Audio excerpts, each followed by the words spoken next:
Welcome in to the UPL. This is Upsurge. I'm Mad Magical, joined in by Chilling Walk. We are here for Mirage Esports to take on TBA. Should be very exciting, but we have a lot before then that we got to discuss, and I might as well let Will have a time to talk too.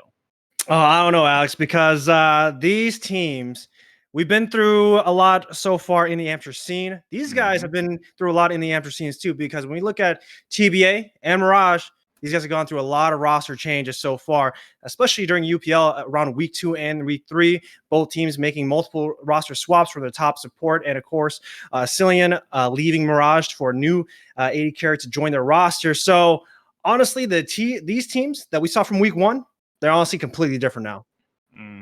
It's going to be really interesting to see how all these things are kind of going to be able to play out when we actually get into Champions Select and into the games later on. But we have a lot more content that we're going to be able to work up slowly before we actually get into those games. That should be a lot of fun to discuss. I know there's the Upsurge, Downsurge that Hyper has set up for us behind the scenes. He hasn't let us see any of it either. So we have no idea what is in store for us. And he is, I don't know if you could hear in the broadcast, he was maniacally laughing just now in our ears. So I'm worried. I know Omrecker is going to be there somewhere, because if I'm on something, Omrecker has to be. I mean, I think that the last time we talked about Omrecker, my uncle Bill came in on the broadcast on Risen, and I think he flamed the hell out of you. No, it was the best item. Are you sure? Yeah, I can go back. No, don't bother. Don't. Just take my word. Take my word for it. He didn't say anything. You're lucky that he didn't say anything back. I swear to God. Just take my word. Just take my word. Don't worry. All right, man. Okay. All right. You don't need. Okay. Either way, it should be really fun to be able to get into that, as well as we have our own content piece that you and I kind of discussed that should make it so that people feel in the season, since it is like the presidential season with elections coming up and debates and stuff. We'll have a fun little debate back and forth between you and I, and that is something that we've dubbed Mad Draft, so it'll be later on that we get into that. It'll be a lot of fun, but it will also help us to set up TBA versus Mirage. You alluded to it. A lot of roster changes that have happened between the two teams, and I kind of do want to discuss that before we actually get into the Upsurge, Downsurge, just a tiny bit, so that we can highlight some of the new players, such as Goo, who steps in for City Witty on TBA. Yeah, Alex, you and I were doing a lot of research when it came to these teams and these players, and I have never heard of Goo my entire life, and I took a look at those stats, and I'm like, what, 5 years? No, 4 years now. 4 years? I kind of came back in the game. I used to coach rosters, and I had never heard of this kid. But then I take a look at Goo's stats. I take a look at his stats on UPL. Take a look at his stats on Risen, and this guy is popping off. I just want to do a quick little calculation when it comes to his stats over the past couple weeks here, because so far, when you take a look at his KDAs on his wins, he has a 7.42 KDA on his victories. That means that on his wins, he's part of 7.5 kills. That's kind of crazy when it comes to his impact and how he's working it on TBA, knowing that he actually replaced City Witty in the jungle when it comes to TBA and their roster. And, prior to week 2, that's where City Witty and TBA departed and Goo came in. And they did take a little bit of a loss during that swap against Harrisburg University. But right now, Goo on both sides on Risen, they're 5-0 on this team. They're dominating against Illinois State University, which is currently the top ranked team in their group on both leagues. Goo is looking like a monster. Right. I mean, we were looking at that. I think we were kind of like, okay, Hyami. That's going to be the jungle to look at. Oh, yeah. Then we saw Goo's stats against Illinois State University, and both games around 23. It was 23 and then 26 minutes, and yet still was able to get 11 kills and 15 kills respectively. It was nuts. Oh, man. But this is where it's a big test for TBA, because we look at Mirage, we look at Hyami. This guy's been the star of Mirage since the 2020 scouting grounds, since he's been on the roster. Of course, they had a roster swap, but with that roster right now, it's Hyami and Robbie Bob still sitting in that mid-jungle duo, and Hayami's always going to be that carry jungler, always going to be trying to be the clutch factor. And whatever roster he's on, regardless if it's Mirage or whatever team he is, he's always going to be a person that you're going to be looking at when it comes to the early game agency. And he, of course, is going to be a big part of why they take those victories. So right now, it's honestly the battle of the veteran of the amateur scene in the jungle one, still coming up as a rising star against at least in my book, a rookie that we don't even know. And that's where it gets pretty damn exciting. But we got to toss it over. That was enough talking about that. We'll talk about them more in just a little bit. We got to start talking about our content creation. We got the upsurge, downsurge. So let's take that away and see what we got in store for us. First one is going to be more unusual look. The Mirage without Tony Top, or Oceania players not being imports. Okay, I have mine. I want to hear yours first. You know what? I think that I'm assuming Upsurge is the one up top and Downsurge is the one up bottom. So I think that we're gonna be going with personally. I think that I'm gonna be going with Downsurge because we talked about Hayami on Mirage.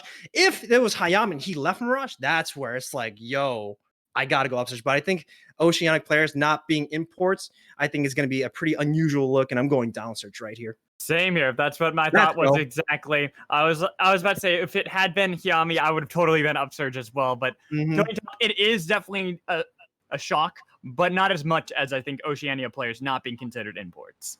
That's a good thing. I mean, because I want some more Oceanic players coming to North America, seeing if they get some talent in their hands. I don't know, man. That's what I think the current ecosystem of North America needs. Some young talent and maybe some other young talent from everywhere else too. So I like that.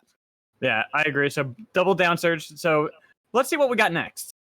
All right. So let's see here, Alex. All right. Oh, okay. All right. So Omewrecker return, but so does Banner and ZZ Rod, or PBE Eclipse to be fixed, but Samira isn't nerfed. I honestly, I know mine. Mine's I know. Upsurge. I already know it's yours. I know it's yours. Riding the wave of top. I mean, I will take anything coming back. You can have the League of Black Clavers again, back when you had Brutalizer that stacked. I will take that if I can have Omewrecker back in the game. I don't want the banner's ZZ Rod. See, I had a lot of fun with that, where you just run all five players get Banner, ZZ Rod, Omewrecker, and you just push down, and at like 10 minutes you can get right into the base. It's beautiful. See, we've already been in those metas. That's the issue right now, Alex. That we've already been in those metas where like it was the Banner meta, it was the ZZ Rot meta. I don't want those metas to return. I don't want any of those kind of random metas. I do. I want to go into PBE because PBE can always be changed. That's the beauty of PBE.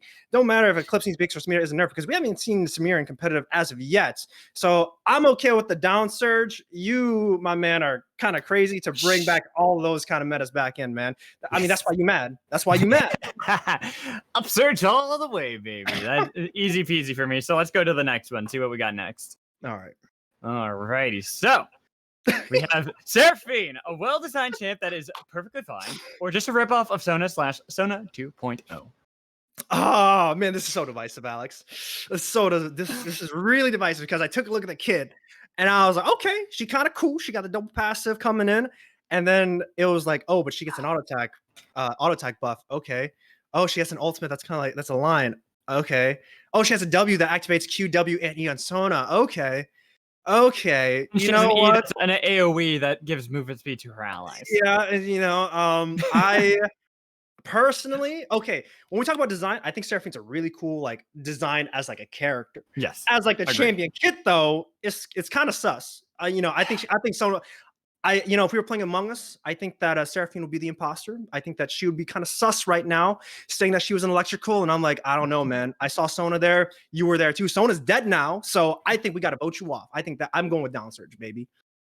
Unfortunately, because I'm with you. I actually don't have a problem with her theme. I don't have except for the platform. I don't like the platform that she rides on. It's like, okay, you're just floating like how Sona does. Please walk. That would make much more sense.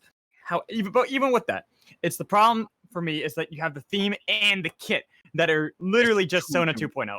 It's what you would expect if Sona got reworked in the modern standards of League of Legends champion design today. That is what you'd expect to see Sona become, and Seraphine is that. So I'm Downsurge with you. She's Sona 2.0. Basically. I mean, we'll have to see our ratios because sometimes maybe like her cooldowns might be a little bit too long compared to Sona because she can spam heal. We'll have to kind of see what those numbers are, because if it's like a gigantic heal and like MS and move speed buff and everything else, but it's like long cooldown, then it's like, okay, I kind of see the drift because now you can double activate it, and that's where it's kind of cool. But if her abilities are like kind of spammy, too close to Sona. Agreed. Let's go into the next one. All right, last slide for the Upsurge, Downsurge. We're going to be taking a look here. All right. Plux facing his old team or Uncle Bill versus versus Omewrecker. All right. Let's see here. I don't know why y'all hating my uncle, man. My uncle is kind of cool. He taught me League of It's not Legends. hate. I think it's just it's a hype grudge match is what they want. That's They want him true. back. They want That him is back. true. I think that Uncle Bill is right, man. That's just me. I gotta support family. That's just the Asian part of me. Is like, hey, man, if my family's part of the battle, I'm right there beside him. You don't want to mess with the Asian because you mess with one, you mess with an entire crowd. That's what happens. So you mess with my Uncle Bill, you mess with me, you mess with my family, you mess with my ancestors. You gotta back off. Are you Mushu right now? Hey, that's just how it is. That's just how it is in the Asian family household. It just sounded like you were literally quoting that part. It's dishonor on you, dishonor your family. Except we it's not dishonor. It's you mess with all of us now. Mm-hmm. You mess with me, you mess with my cow, you mess with my pig, my chicken. It's a fighting chicken, I swear to God. Okay, so are you up or down? Upsurge or downsurge? Yeah, I gotta support him. You know what? I want Uncle Bill versus Omewrecker because I already know that Uncle Bill's gonna win. Like that's hands down. It's not even a match. I don't know why you questioning it. I'm sorry, but Omewrecker has a 100% win rate. I don't understand why you would think the statistics would lie and you'd think that they would lose. So I'm on downsurge, but on the exact opposite side. It's because I want to see Omewrecker retain at that 100% win rate. I think this is more, and I think this is now like, is it Upsurge Uncle Bill or Downsurge Omewrecker? That's kind of like where we're at now. It's not in the Plugs versus old team. It don't freaking matter because Uncle Bill is the number one important thing. I do kind of want to talk about that a little bit though before we get into our next segment because I feel like that is an interesting thing to talk about. It's Plugs going on to face off against Mirage, his old team. Is there going to be like any? Do you think maybe resentment or maybe even Plugs knowing how to play against them? So far, from what I've heard in the inside, in the high elo stuff, there is a little bit of animosity between Plux and Mirage. We don't know the details of it, but just a little bit of animosity between those rosters. However, I wouldn't say it's as much of a grudge match because I think it's a lot more of a proving. Because if it was a grudge match, it would be like if Hayami and Robbie Bob they had a lot of beef from beginning of Mirage to the end of Mirage, they backed out and then they clashed. That's a grudge match. Right. This is more of I don't think he chose me. So I want to prove to you that y'all missed out. I think that's what Plus is kind of going for, All right, good point. But let's get into our next segment. We got the Mad Draft segment where we kind of break down some of the compositions that we have seen in the past that we weren't as hyped about, or maybe there was a pick or two that we didn't exactly like, and we thought that they could have done better in order to find victory had they just changed one pick. Yeah, and Alex, this is a great piece because I know you like to tweak with champion builds. You like to tweak with also a lot of champion picks too. I love looking at draft and I love taking a look at what the optimal pick is going to be. Nameplates off, of course. I'm not looking with nameplates on. Everything changes with nameplates on. But looking at nameplates off, this is where we take a look at Mirage and their draft right now. So and we both agreed that it was going to be Jax, but I kind of want your opinion here, Mr. Mad Match. What is going on in your head? First? You want me to go first? Okay, so we agreed. We thought that Jax was the pick that we didn't exactly like. But the reason I actually am going to go with Lulu. So Lulu is the pick I choose because you already have the double 80 comp. And you're going up against Camille. You're not really wanting to actually even face off against her in the side lane. It's not really going to work out too well, especially because Camille herself isn't necessarily going to want to be on split push duty with the Galio on the team. So why not get something like Lulu that can nearly disengage or deny that actual wombo combo of the ultimatum with a Galio heroic entrance on top of it by going something that can support you as well? No, I definitely see that, Alex. I honestly didn't think about that champion. It looks kind of good, not gonna lie. It looks pretty good. But you know what my pick is gonna be? My pick is gonna be this one, man. I think that that was my vision. That was my second. You know what? That's where I think that if you made a really good argument for Lulu, I actually think would agree with you. But I think Poppy would be better. You know why? Because take a look at how many dashes they got, right? First off, you already see Gallia, you already see Camille. You need a tank topside because you know that this Camille Gallia is going to be camping on you topside no matter what.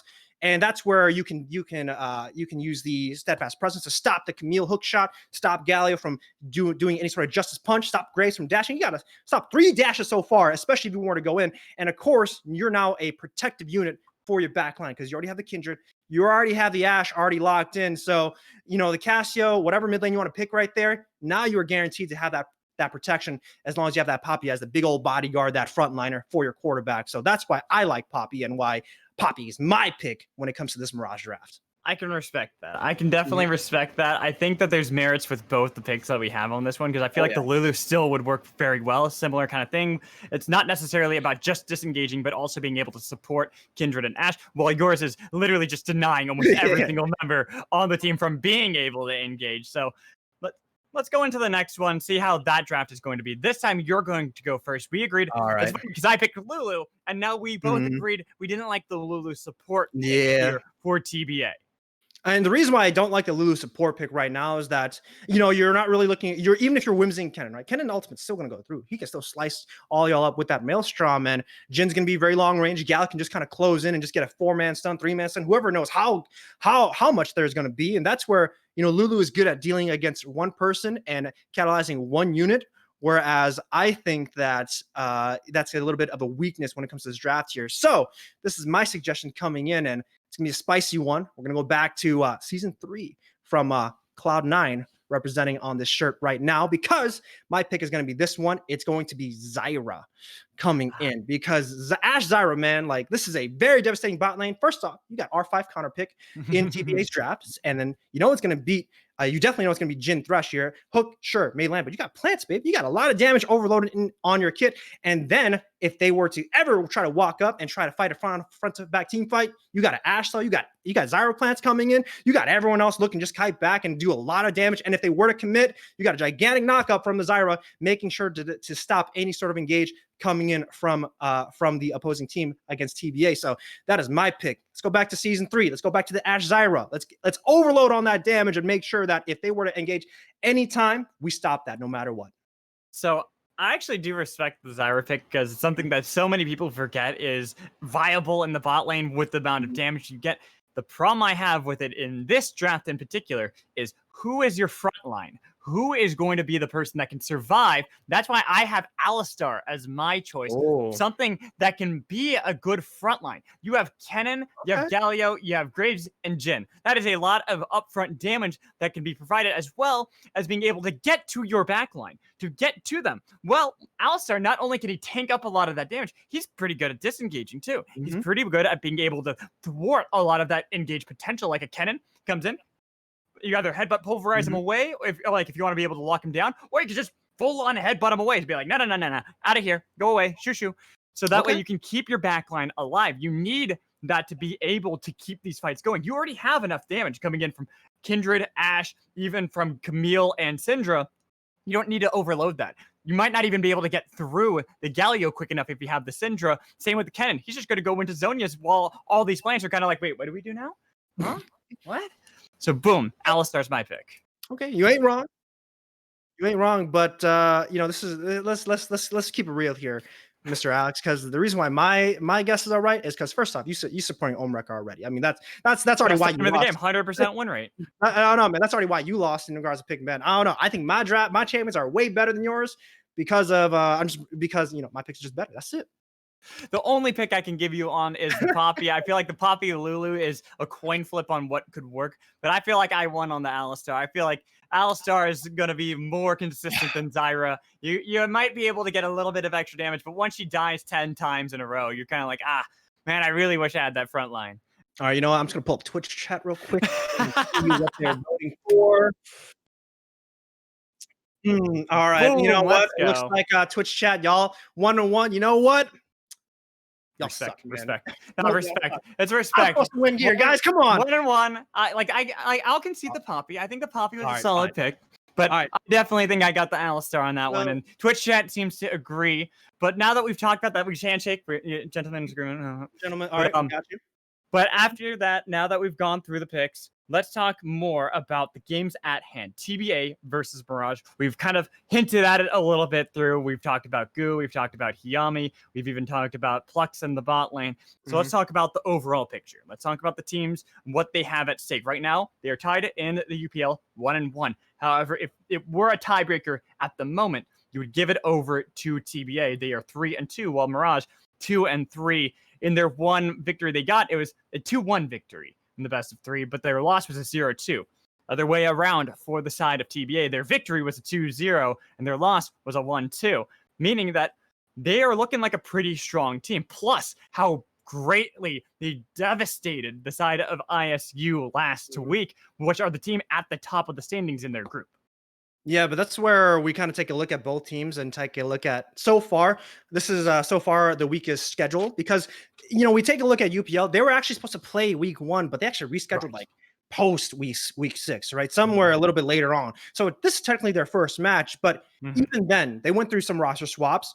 From week 1 to week 2 to week 2 to week 3. So this is kind of like a breath of fresh air. And more than likely, this roster is going to be staying consistent until the end. So this is where I think that both teams are going to be looking to test each other because, I've been talking to some players on both teams, and I think that Mr. Elton Mock, the manager of TBA, says that they really want to prove themselves against Mirage because these guys are known for their mid-jungle duo, how well they play around that, and how big of a factor Hayami and Ravi Bob will be when it comes to that roster. And even then, because of the roster swap, we're kind of still left in the air of how well this 5-man unit works really well together. I know that Dragoon is already friends with a lot of the players on Mirage.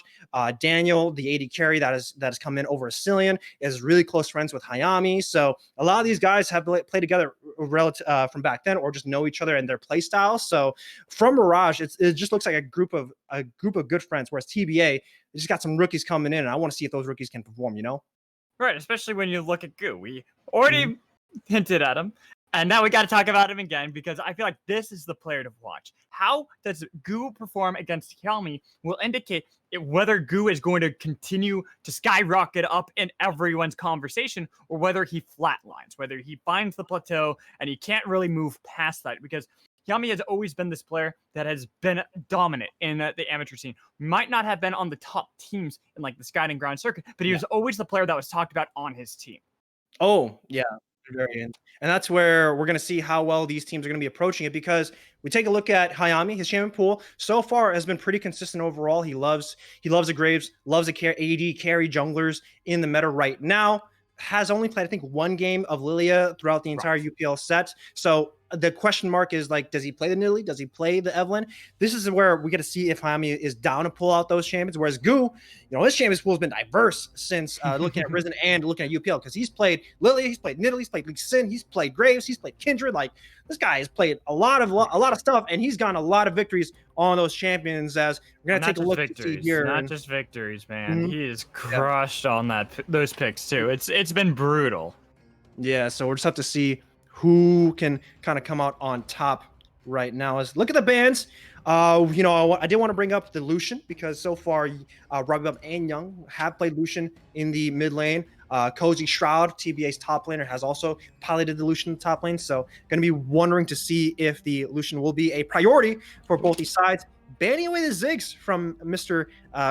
Daniel RMC here, as he has been looking to pick up a lot of mages on the bottom side. So definitely changing up a little bit, allowing Rybob to play more of those these attack damage dealers in the mid lane. So we'll have to see what they go for. Surprising that Lucian actually got through. I want to see TBA pick it up. I actually think that this is probably a better ban, though. Lilia is something that has been dominating competitive. I mean, even if you meme about her win rate over in Worlds, she's something that can be so impactful. If you can get a 5-man sleep, you can be able to follow that up. But we do already see the hover of the Lucian. Oh, wait. Don't be swapping on me. I was like, the thing is, the Lucian pick, I think, is very comfortable. And I would have preferred the Lucian over a Camille first pick, just because of the flexibility that you have. Like you mentioned, it could go top lane, mid lane. Hell, it could go into the ADC role if you want to, but it's just that flexibility that you get from having it. So having Camille and then immediately answered by Jax for Dragoon, that could be interesting if it's going to be Flex Jax. That's a bold pick there from Mirage. Dragoon is just like, you know what? I got this matchup. Maybe they were listening to us. It's like, you know what? Poppy ain't that big. Poppy ain't that good of a pick there. Just pick the Jax into it. No big deal. They're gonna be taking the Galio away instead of Lucian, but that's where TBA, Young, you could pick the Lucian into the mid lane matchup. Be good for you, bro. I will say why I like the Galio over the Lucian here, purely because of that Camille pick on the other side. I think if you go for the Lucian, you give over Camille and Galio, which the Wombo combo, it's kind of like having the Jarvan with Galio combination that used to be so prevalent. It's something that you don't see as much anymore, but still being able to have almost a Wombo combo guaranteed in, and then a guaranteed smash into the ground, makes it so it's not as likely. With Goo grabbing Graves here, Still interesting that the Galio, this is where I would expect Galio, the Lucian, to be picked into that Galio, just to be able to have that. But now that they have Graves, they might have to go for some sort of mage bot lane, so they're not just too heavy. Okay, there it is. So I was about to say, they don't want to be too heavy on AD if they grab Lucian. Yeah, so I definitely like the Young going for the Syndra. He's been playing this champion for quite a while so far in Risen and in UPL. With Gu taking the Graves away, I actually really like this because Hayami, this is one of his comfortable champions so far in solo queue and in competitive. So this is where now Hayami's gonna get a little bit pressured in his jungle pool, knowing that Lilia is gone. We haven't seen him pilot the Nidalee yet. We haven't seen him pilot the Evelynn so far. Maybe this might automate him to Kindred, but without picking up this jungler, it means that, if I'm TBA, I'm double banning junglers right here. Make sure Hayami is down to his fifth jungler pick because he's the star for Mirage. Make sure that star is shining a little bit dimmer, That's what I would expect as well, but they don't. They instead ban Rakan, trying to take away that engage potential from the side of Mirage, since they do have that Galio. Another ban I might expect to see, you can disagree on me with this, is Rek'Sai. Even though she's not really in the meta, it's something that could work well with how Yami likes to play with the AD style of junglers, as well as being able to get into the fight with the tunnel for easy access to the backline. I did see, I think back then I saw Maryville University with Iconic play the Rek'Sai into the Graves, and historically and statistically, it's a very bad matchup. But it's all about the pilot and see how well they can utilize it. And Hayami, it's also with the Galio too. That does change the narrative a little bit. It definitely does, and it allows you to actually access and get a flank in, and get a little catalyst for the Galio to get to that backline. But we'll have to see what Hayami can do. Haven't seen him play Lee Sin a lot, and maybe he does. Maybe he does want to pull it out. But as we take a look at the bans, already banning a good amount of engages from TBA, Rakan, and the Leona, and of course some solid AD carries, the Ashe and the Senna away as Daniel RMC is going to be looking to take up this Misfortune. It's a really good pick, one of his comfort champions in the role. But Hayami now pulling off his tried and true Echo, and this is where he's had a pretty I'd say coin flippy success so far. The last times I've seen him play Echo, if it succeeds, it succeeds. But if it doesn't succeed, it kind of blanks the bed right there. So we'll have to see if Hayami can pilot this champion really well. A little bit worried because it is a little bit more magic damage. But the Swain coming in. Okay. I was about to say, is this where we see the Tar? Because Tar got locked in. I'm like, okay, maybe Samira is what they pick, because that's sometimes you actually see that combination. Leona being banned away. I'm like, okay, Samira could work here, but they opt to go for another mage into the bot lane. All right, so this champ. Whoa. Okay, so now we're gonna do a little bit of swap. But now, okay, Mirage, y'all flexing everything with me. Okay, I see you. So you're gonna be sending the Galio bottom. Now you're going to be sending the Echo mid into the center because that's a good matchup, and I really like that matchup now with Wabi being on one of assassins in the mid lane, and now putting Hayami on the Kindred. So we take a look at this composition now. We have a Taric Swain against Misfortune Galio, and this is where I'm just going to have to see here. I've never seen Sean play this Swain, and it definitely is because it definitely is. I mean, unless it's gonna be like Kindred Misfortune bottom and that's like. Well, we'll probably start seeing some of the changes around where everything is going to go, but we're pretty confident we know where it all is going to be. Jack's top lane. You're gonna have Galio bot lane as the support, and I am wondering how that's going to do into a Swain Taric lane. You expected that Galio to be mid lane just because his roaming potential. But now going into what is a mage carry of Swain, he might actually have an easier time.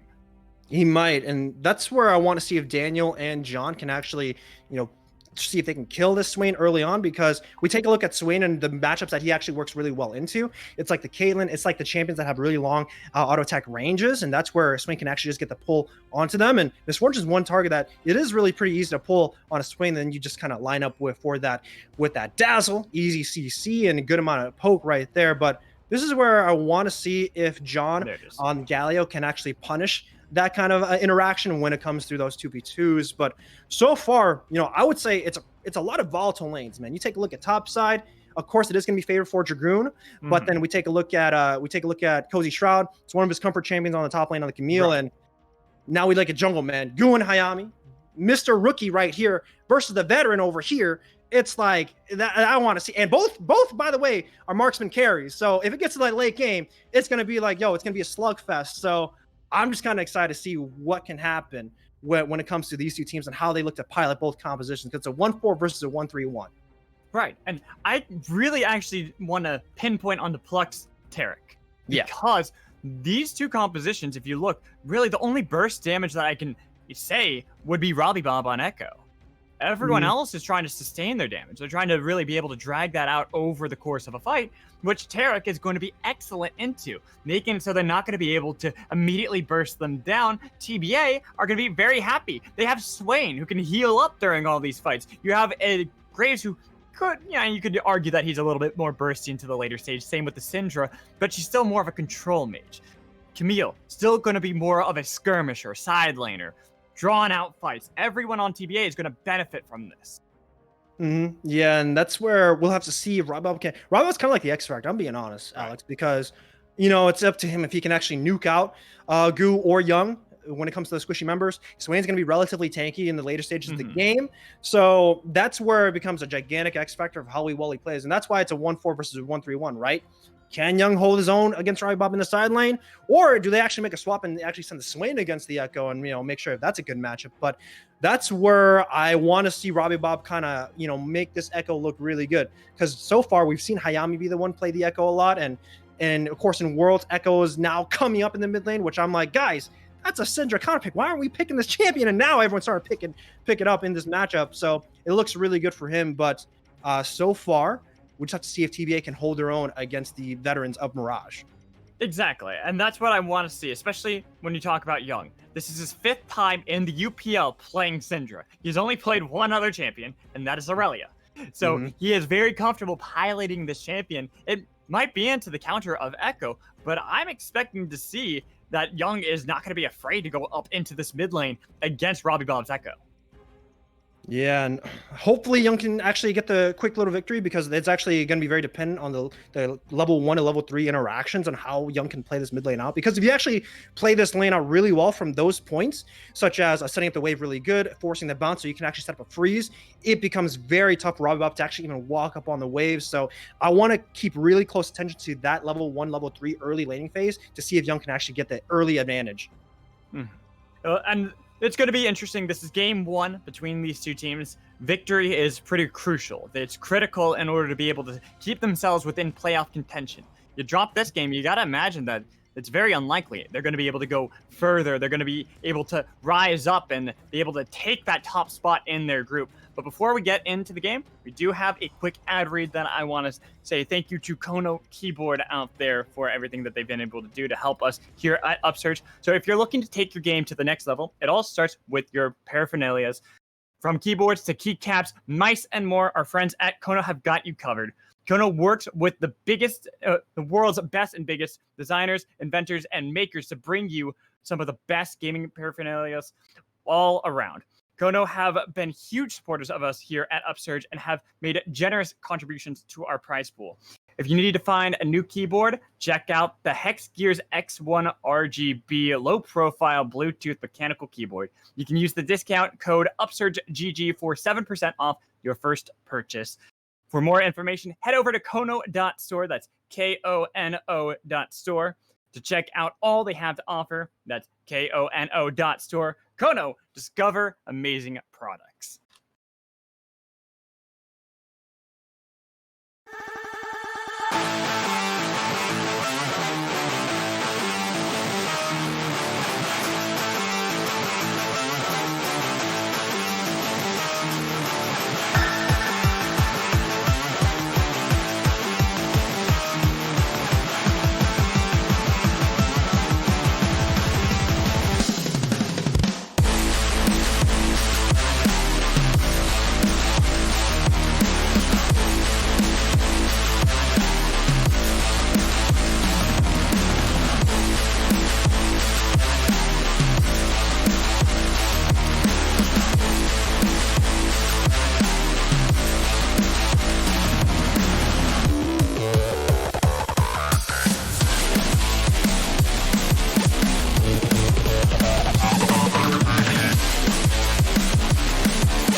Welcome back into Upsurge. We're here for the UPL TBA taking on Mirage. A lot of roster swaps have happened in the past couple of weeks, but they feel confident, especially Goo. Look at that Ignite and Dark Harvest Graves. Yeah, and man, he running Dark Harvest. Yeah! We'll have to see That's what my he. boy, let's go! You know what? This might be the rookie part coming in. But they, Oh, they get spotted out. Oh, man, I was like, this is hype. This is so hype. You know, Alex, I know you up on 11. I'm still sitting here at like a 3. I'm like, I see Dark Harvest, man, and I'm like, yes, everyone should take Dark Harvest. It doesn't matter what position, what role, and what you want to do. Damage is king. Hopefully, Alex, that's gonna eat your words because I don't want a Dark Harvest meta, bro. Like, I know you want the Ohm Wrecker, I know you want the banner, you want the ZZ Rod. Okay, wait, hold on. Hear me out. Yeah, hold on. Hear me out. Because if you have Ohm Wrecker, if you have banner, and he has these, right, you need damage. Your Dark Harvest makes sense. But now we have a late invade that Mirage are threatening. You know what? Hopefully, we don't see that kind of meta coming in, but no vision getting spot out. 4 members coming in. That means taking for the steal. Flash 3-man taunt out of John. They are looking to get as many summoners as possible. They were able to get 2 flashes, I believe. No, just 1 flash. But they do get the smite on to red buff. Yami gonna gladly take that away and be like, all right, cool. I'm gonna easily 3-buff you. Not gonna lie, I don't know if they saw Goo not have flash, because if I know that the jungler don't have flash, everyone's gonna be flashing on top of him and be like, yo, get the hell out of this jungle. This is my camp right now. But I do think he started with E, so that way he could be able to get out of there with the quick draw. Yep. Yeah, that is what he went for. So that is actually going to really hurt his early wave clear, which is why I expect Yami to be able to 3-buff. Well, you are supposed to go E, Alex, by the way, on Graves, just so you actually... Yeah, you are supposed to on Graves, so that's what you're supposed to do. That's why he actually started the E no matter what, because... I would say that you go for Q and then E. I thought that was you. No, you go E, because you know why? Because this is why you're the color caster. This is why you're the color caster. I'm the play-by-play. You know these things more than I. I'm like, wouldn't Q make more sense? And then you're like, nah, because you can... Now, once you say it, it's like, makes sense, because you're going to be able to get more of your passive shots off. Okay. Yeah, and also, then, you know, that camp ain't going to touch you at all if you manage to get all those shots off. So that's how it works. But right now, John and Daniel are going to be looking to flex a little bit on the bottom side and top lane. Yo, all these lanes are just kind of looking to fight everything out, man. Yeah, skirmishing, even Cozy taking a turret shot. Gonna be like, all right, cool. I don't really care. I have Yami nearby, but whatever. I'll just push this Jax into his turret and have no fear. I have hook shot, and that'll be easy peasy. I do want to see where we're going to see this first stack for Kindred possibly appear. It is going to be the bottom side, which is going to help out Yami since Goo is top side looking to be able to get that Scuttle Crab as Bobby Bob taking a bad trade against Young. And this is what I also had mentioned before. When you look at Young, his 5th game in the Upsurge Pro League, where he was playing this character, but now bot lane, unfortunately for Daniel, being a little bit too greedy, they are able to get the first blood still from John, all baited out by Daniel. I'm surprised that he was able to survive, but I also feel like maybe it was just a little bit too much from Flex saying, I can survive against Galio. Not gonna lie, Alex, I was like, yo, Daniel, what are you doing? Why are you walking up and taking an E like that? And then John was like, I'm gonna save my heroine right here. Give him a good old justice punch. Get the hell off her, and then they get a first blood. And unfortunately, the first blood does go over to Jonathan. So, and you know, not the best use of the first blood gold, but we'll see what Jonathan can do with that 400 gold bounty. And this is where it happens in the game is Bobby Bob. Flash, unfortunately, Young a little bit too late. He had Dazzle on top of him. Had he been able to get in range with the flash for Flash, would have been the death of Robbie Bob. But he's going to be able to survive, be able to go and clear out this wave. Young, having no summoners left, no mana either, is really going to need the assistance of Goo to be able to get a recall.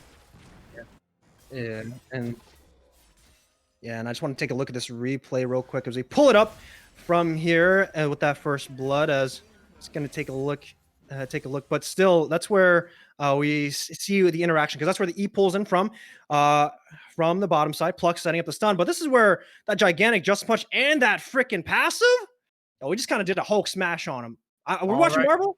We're watching the Yeah, I MCU? think so. I think Yeah. so.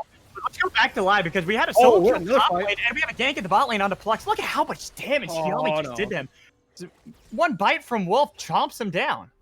Yeah, that was a good lane setup too. Because look at the wave right now. Bottom side, you already see Sean and Flux trying to see if they can push up the bottom side to make sure they get a crashing. That's a pretty big stack wave. I mean, take a look at the CS discrepancy, Alex. 16-26.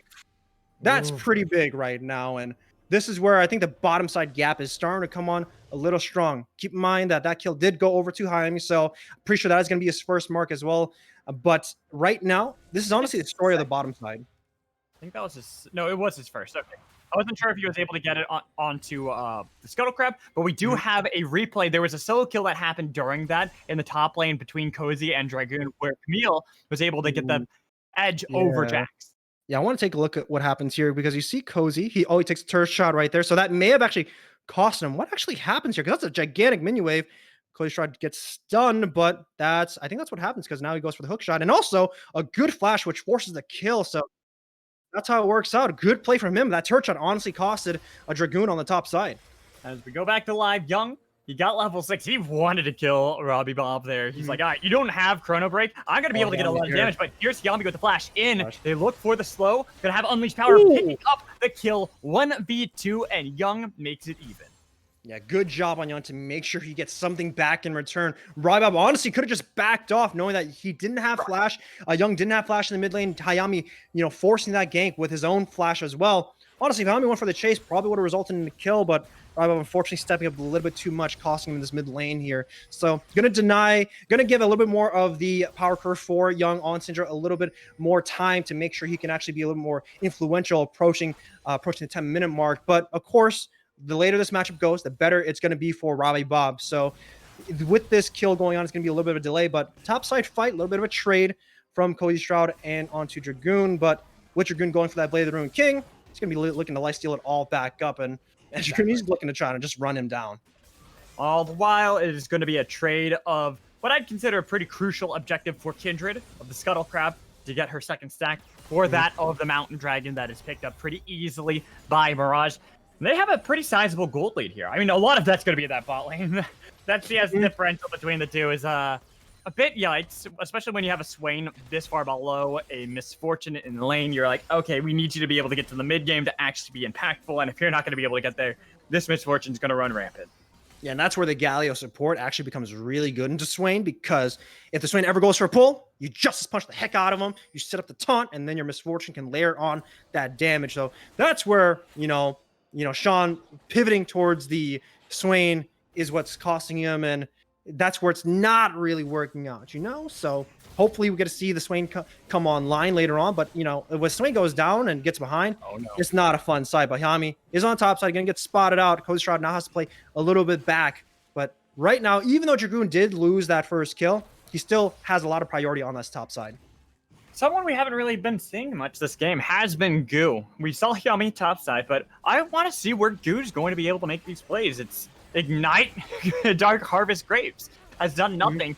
They spotted out the Herald completely. Like, they know the Scuttle Crab's right there giving him vision, and he's still not making an impact on this map. So it almost feels like maybe the nerves of this rookie player are getting to him, going up against the veteran status of Yami.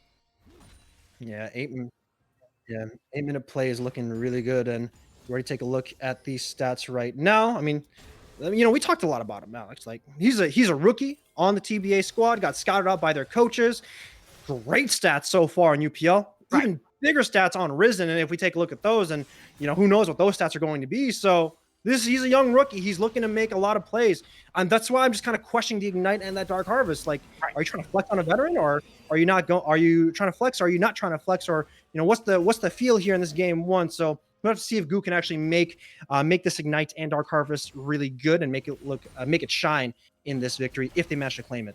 And that's been the biggest problem. He might be able to make this play in the top lane, but Cozy's taking a lot of damage coming in from Dragoon. They're going to be able to use the ultimatum and try to see if they can slice him down. Body block coming in from Goo to make sure minions and red buff pick up the kill. Man, tag team Cozy Shroud is like, all right, I'm gonna take one more hit. I'm gonna tag you in, Goo. Get this kill, please, because I'm not trying to die. He didn't even use that ignite in that gank too. So he was already confident that that gank was gonna be going through, and his top laner was gonna be safe from the kill trade from there. So good stuff on him to pick up a kill and to help out Cozy Shroud. And when we take a look at Goo and his plays throughout UPL and throughout Risen, Cozy Shroud's getting a lot of attention of where Goo is dedicating his own resources to. So we'll have to see if Cozy Shroud can now lead into a victory. And I gotta say, it was unfortunate for Dragoon because he just got his flash up. Yeah, he did. Cozy Shroud also had his flash up. They both had their flashes up. Maybe it would have been like a Dragoon just got it. It just came out. Did it? Oh, that's a you hate to see it kind of thing, Exactly. Like that was good timing from Goo, though. Gotta give him credit. He made the play happen before that flash came up. I don't think Dragoon survives even with it, but it's these plays that you need to see, these perfect right place, right time moments out of these rookie players to be able to help your top lane, especially now you expect this Jax to be able to do a good amount of damage back onto Cozy. Yeah, and this is where, if I'm Cozy Shroud, there's like a little mind game that goes on with Hookshot and the E from Jax when it comes to the stun. That's where if you actually set up the hookshot and get the outplay, you can actually hookshot during that stun and then look to hop right back on Dragoon. So it's honestly, this is where, if we take a look at like a fighting game sense, right? It's basically just like a rock, paper, scissors, the 50-50. Do you know the timing of when he's going to do it? Do you not know? It's kind of like a read-based kind of analysis of when you want to use that hookshot, because even though if you're the best, if you're the best Camille, it's still really hard if you're playing against the best Jax, because that's where it just becomes a skill matchup at that point. Robbie Bob looks to see if he can make a play onto Young. Gonna have to chrono break. He doesn't even get a chance to. He's stunned up too long. Yeah, now this is where I'm a little bit worried about Robbie Bob on his Echo, because we're now giving more time, and Young is 2-1, by the way, sitting pretty with that lost chapter, looking to go into probably a GLP. We'll have to see if you want a GLP or Loon's Echo, depending on what you want to go for. But it's looking really good in the mid lane. Hopefully they can punish and, get that mid-tier 1 down for Robbie Bob so he doesn't have any sort of safety so far. God, that trade in the top lane didn't really go the way Cozy Shroud wanted to, especially since it's the Bilge Water Cutlass against the makings of a Triforce. He's got the Sheen, got the Phage, but not really going to be able to sustain through the damage the Dragoon's able to lay down on him, not like the other way around. So he has to be a little bit more cautious in that play as he kind of rotate around the map, seeing where is Mirage going to be able to make themselves known. Hyami, I was saying how Goo needs to make these plays. Well, suddenly Hyami disappears, and he's not making any plays. He got 2 early kills and even had the Rift Herald. Finally pops at mid lane, but this is the first time we've seen him in the past couple minutes. However, they did get some plates on a Robbie Bob, so it is good for him to kind of make sure he gets out of the bleeding that he has to secure it up. And they do have priority over the Infernal Drake right now. TPs are coming in. That is a double TP. Oh, man. They had the play going, too, because they have Camille Swain in the area looking to see if they can get onto Daniel, but he just barely able to get close enough to his turret that the ultimatum not going to be the play. Instead, they're going to be able to take the objective, get themselves their first dragon of the game, and it's going to be pretty nice to be able to deny from Robbie Bob. Yeah, but I kind of wonder if this is actually worth, because now Dragoon, he actually got a lot of plates on his own end on the top side and gets to sit there being free in a winning matchup. Keep that in mind. So the more gold that Dragoon is getting, the better it's going to be later on in this game. And so I'm a little bit worried of what TBA can do off that dragon. Yes, you return from getting soul point, but at what cost? Because burning double T is a good amount of resources. So hopefully these next fights, they are able to just kind of use that as a stall, but Goo is on the bottom side. Demonic Ascension popped with the flash as well, looking for the Nova to be able to pick up the kill on to Daniel. Not able to get in range. Instead, it's the heroic entrance that denies that kill. Daniel barely surviving. Plex, he wants to be an assassin Tarek here. He's like, I want to find it. Instead, they have to turn back, say, let's get some more gold. This bot lane that has been starved for a while, now able to get control. Yeah. Credit to John, though. He was a really good bodyguard in that interaction, but in the mid lane. Rob, now getting the better end. Yeah, but this is Echo, man. Like, you look how much damage you're doing and the amount of HP you have in this lane, Alex. This is why the matchup slowly just becomes Echo favored, even if you're down 2 levels, even if you're down 0-2, man. But I would also like to beg to differ on that. Young hasn't backed in a while. He's sitting on 1,800 gold. I'm sure Robbie Bob is also sitting on about 1,200 and will be able to get this turret really easily. So first turret gold into his pocket to try to come back in from that gold deficit. It's still the Syndra that now is able to buy items, able to get an Archangel staff, just trying to scale up further. Yeah, I actually like the little adaptation he's going, but Cozy Shroud, you might get caught out, man. Oh, yeah, he's dead. There's no way you're going to be able to survive. They're going to be able to layer that up. He gets over the wall, but look who's here. Yeah. It's going to be an easy kill for Daniel, and he's going to be like, thank you very much. Yep, take that kill. And also, how many? I'm not too sure if he actually got that mark. I want to double check real quick on my own end. And nope, it looks like he No, still did has not. sitting on those two marks as well. But kill going over to Daniel is going to be very good approaching these team fights here.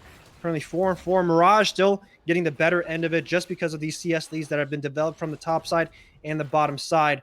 Young, going back to the Archangel Steph, I actually really like it because now he actually, if he's able to get a shield, he's able to kind of deal with Robbie Bob flanking on the back line. So he get a little bit more survivability on his end, a little more damage and DPS overall in these team fights, knowing that he's going to be hitting Dragoon and Robbie Bob and more than likely John as well, as they're going to be up in his face. So I want to ask you this because you look at the composition. That's something that's saying that we're forfeiting this mid game. We're trying to scale up. And on the other side, they outscale you and beat you in most of these lanes. That doesn't seem like a wise choice. That's where, if I'm TBA, maybe they're kind of taking that gamble, right? Like, hey, you know what? In the later game, yes, you guys might have better champions, but we can beat you in a straight up 5-on-5, and hopefully that's what they're going for, right? And yes, you know, maybe you should go for Luden's Echo to get an early game mid spike. Yes, you could go GLP and get a gigantic burst when someone's up in your face, but you know that also can bite you in the butt if it does go to later games, right? So it's a good amount of arguments for both sides. I just kind of respect Young for going for that Seraph's Embrace. All right, those are fair points because I feel like that is what TBA wants to do. They want the team fights. They don't want these side lanes. They don't want the skirmishes. They want a straight up 5v5 team fight. That's when they're really going to feel the most powerful, trying to see if they can dive onto Daniel or even get onto Hyami before Lambs or Spike can come out. Especially when, Pluck's on Tarek, right? Because, like, that's a team fighting support no matter what.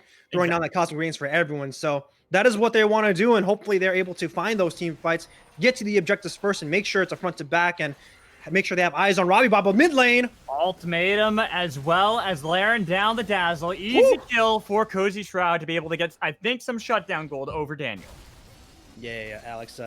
Hook shot kind of cheap, you know? It's like a, hey, I'm safe on the top side of the mid lane, but then, woo! Camille comes flying and taking you out as mid lane is going to be looking to become a gigantic point of fighting. Radiance already used. It's only going to be on to 2 members as well. Goo is taken pretty low. They're going to be able to pop the Righteous Glory looking for Goo. They know he's pretty low and doesn't have enough to be able to survive. They're going to be able to get heal as well as get the Justice Punch on top. Taking a lot of damage, but look at that. Thrown back onto Daniel. It lands for Spike, which is a little bit too late. Counter-Strike not going to be able to connect with the low health bars. And making it serious to the side of TBA, but they're going to be able to get a great scatter of the week, even with the unleashed power to pick up the kill and over the wall. Only Robbie Bob is alive here. Daniel had just respawned, and that is going to be TBA taking the win. Yeah, big stuff for TBA to make sure they got 4 members, technically 3 members, but technically 4 because Daniel did go down early on before that fight even occurred. John, you know, trying to see if he can help out his team to make sure he gets everyone else, and Hyami barely missing that Lamb's Spike to save his support in that fight. It honestly looked really good, man. I saw Robbie Bob's 3-man stun. I was like, oh, that might be it. But then Young came in clutch with the Scatter of the Week, making sure he saves his entire teammates. So Young looking really good. I want to take a look. I do too. This replay was nuts because it looks like a great initiation onto Daniel, who's just way too far out. Yeah, and Flash W to make sure he gets that kill, and then hook shot, of course, coming in. But this is where if we fast forward, we see the other end of the fight where, you know, this is Mirage opting into this 4-on-4. They saw the collapse coming in. It's a 2-3, 2 versus 4 defense, and the Cosmic Radiance drops down. Oh, well, before we get that, let's go back to live. Look at John, too far out. He's taking a lot of damage. They're going to be able to get the bullet time, but they're trying to see if they can get onto Plux. Plux is not really the target you want to focus on, Robbie Bob. You want to be able to get into the back line, so it's going to be the support traded for absolutely nil from the side of Mirage, and it's control of the river that TBA wants. You know, Alex, we talked a lot about these team fights and what TBA wants to do. So far, 2 team fights go through. They've been getting the victories on these ends. So if I'm Mirage, let's go back to the 1-3-1. Let's make sure Dragoon and Robbie Bob can get that goal because these team fights are now looking in favor for them. And we talked a little bit about why Young went that Ceras, and it's looking really good. And remember how we mentioned that this is a composition that kind of wants to have a delayed fight? Well, Ocean Dragon's going to be that much more important. We do have a skirmish in the mid lane, even getting 2 ults out of the side of Mirage, just for the one of Young. They want to see if they can make it worth it. Great scatter of the week, Young! Beautifully done to be able to save Plux's life. All right, I need to go to Young's computer real quick. Let me just make sure he's not scripting real quick. All right. No, he's good. Jesus. He's good. He's good. He's good. He got that scar of the week, making sure that Dragoon couldn't even land the Q onto his support. Nah, bro, he good. Young's looking like a star right now. 5-1. Like we didn't talk about him. We didn't talk about him as much in the pregame, but you know, he's been a star so far in the SGC 2020 circuit, and this is where I like to see Young where he's popping off like this, and he's making sure that he's the star for his squad. 5th game of Syndra, too, in the UPL alone.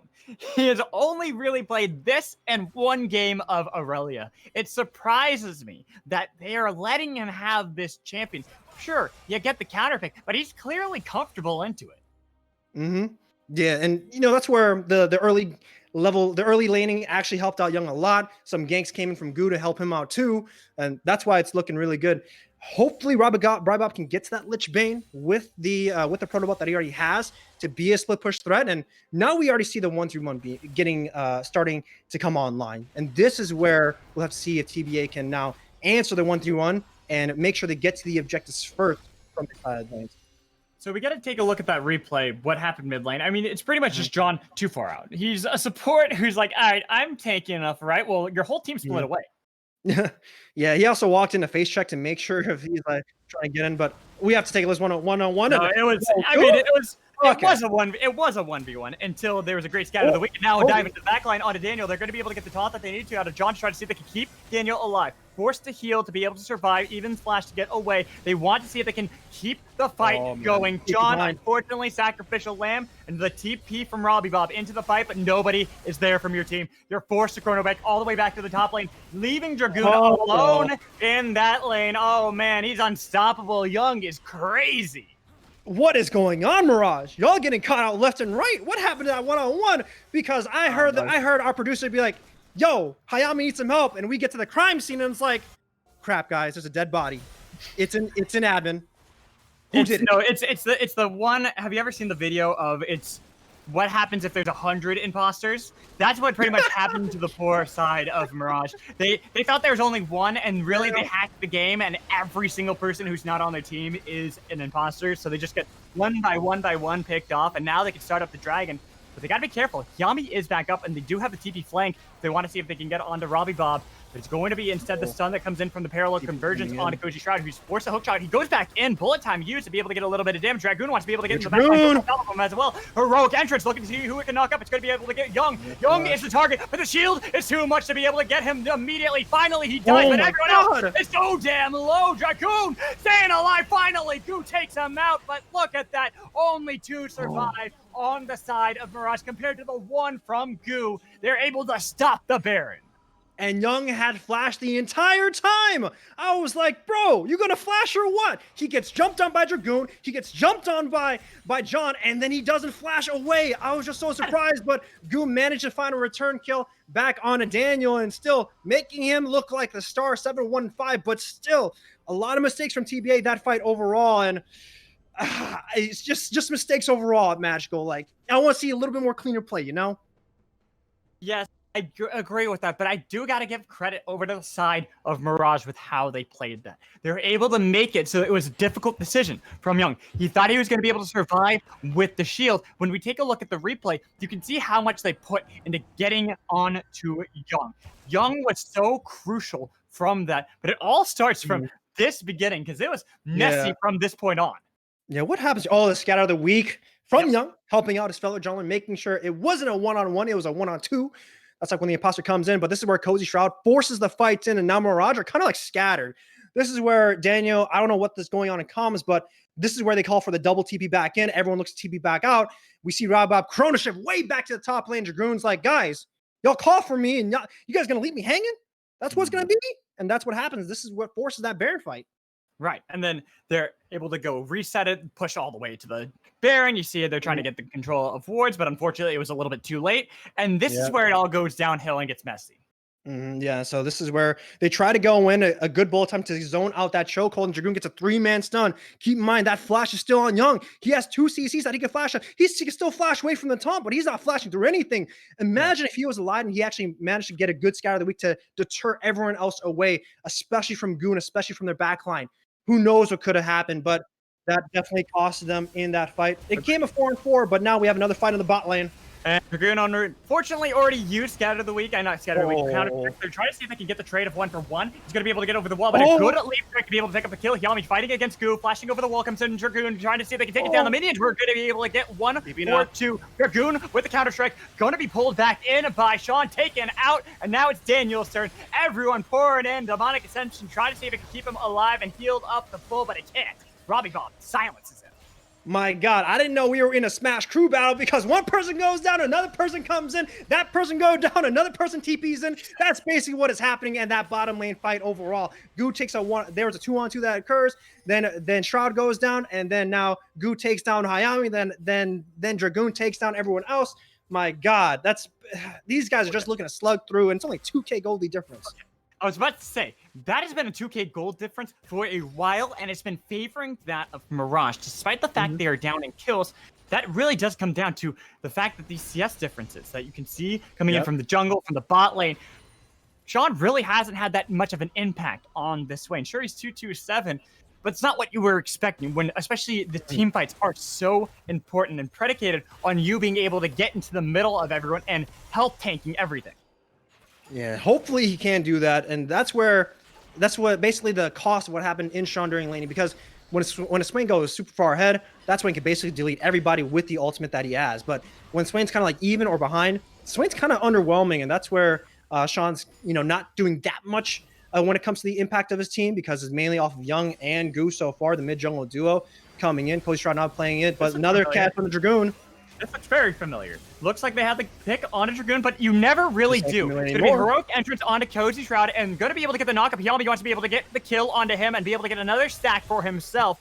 1-for-1, top laners are gone, but that was a lot burned by the side of Mirage, with the Baron still being up.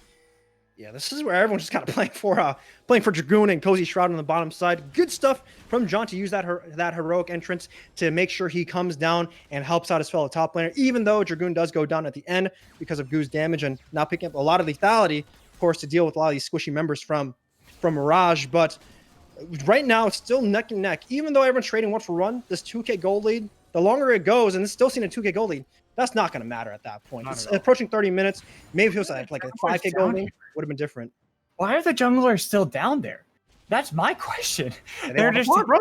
Yeah, they want to farm with the Baron up, and they have control of the top side for the side of Mirage. I'm just confused by that play, but it does seem that they're now resetting. They're going to be able to send the people TP into the bot lane, even though Cozy Shroud hanging out around that top half. They need to be able to push back the vision that was placed down by Mirage if they want to be able to contest this. Not to mention that we are within soul points. An Ocean Soul for the side of the team that wants drawn-out fights is going to be devastating if Mirage give that up for free. Yeah, so we'll just have to see if this Ocean goes over, because both these comps, man, Ocean Soul looks glorious to both of them. But Mirage, they want to see if they can pick a fight right now. Well, John forced to use Zonia's already to be able to survive. They have the Cosmic Radiance, but it might not do that much. They're going to be able to get a lot of damage, and a shutdown for the back line. That is great out of Goo. They turn their attention now onto Dragoon, knowing that he can survive so long, and without him, there's no real fight coming in from Mirage. Instead of trying to see if they can go for anything else, they want to be able to rotate towards the Baron. Man, Mirage, y'all can't be opting for these 5-on-5 fights. We saw what happened, 10 minutes ago. You guys are costing yourselves this game. So let's go back to the 1-3-1. Let's make sure we win the side lanes. But now Hayami, he's getting caught out, man. And without the smite, there is no Baron fight coming in. They give the shutdown over to Sean. He really definitely needed that. And with the gold in his pocket, the Baron soon to be on top of all of them, they are going to be able to start pushing into the base. Yeah, this Baron's going to be so good for them. And you keep in mind that this Ocean Soul is going to be spawning in pretty soon, as well as this means that they're going to be getting this Baron, and hopefully they make a beeline straight to that dragon to make sure they get that soul. And once they get that, if they manage to get that, it's going to be pretty much game, because look, it's already spawning really soon. They're making the beeline to see if they can find a catch. I thought they were going to go back, try to spend some of the gold, and then look for the fight. They're just looking for the fight. They're going to be able to get the TP out of Dragoon already. Hook shot in onto Robbie Bob to try to lock him down. He's going to have the Chrono break back with the bullet time, doing a little bit of damage. But Young is the one wanting to take out the back line. They've gotten one. They're going to be able to get two. That's what they needed. Huge fight coming in from the side of TBA. Everyone except for Hayami, who just respawned, is dead. We team fight again, Mirage, and we see what happens. You guys take the loss, you guys take the L, and now this is going to be Soul for TBA. Looking really good. 12, 2, and 10 on Goo. You know what? I was pretty harsh on him, not going for the flash and not going and opting for the Dark Harvest instead of the phase rush. Magical, I don't know what you did. You may have talked to him pregame, be like, hey, bro, like, hey, go Dark Harvest, go Ignite. Guarantee you want to take this victory. And this is what happens. 12, 2, and 10. The rookie from TBA looking really good.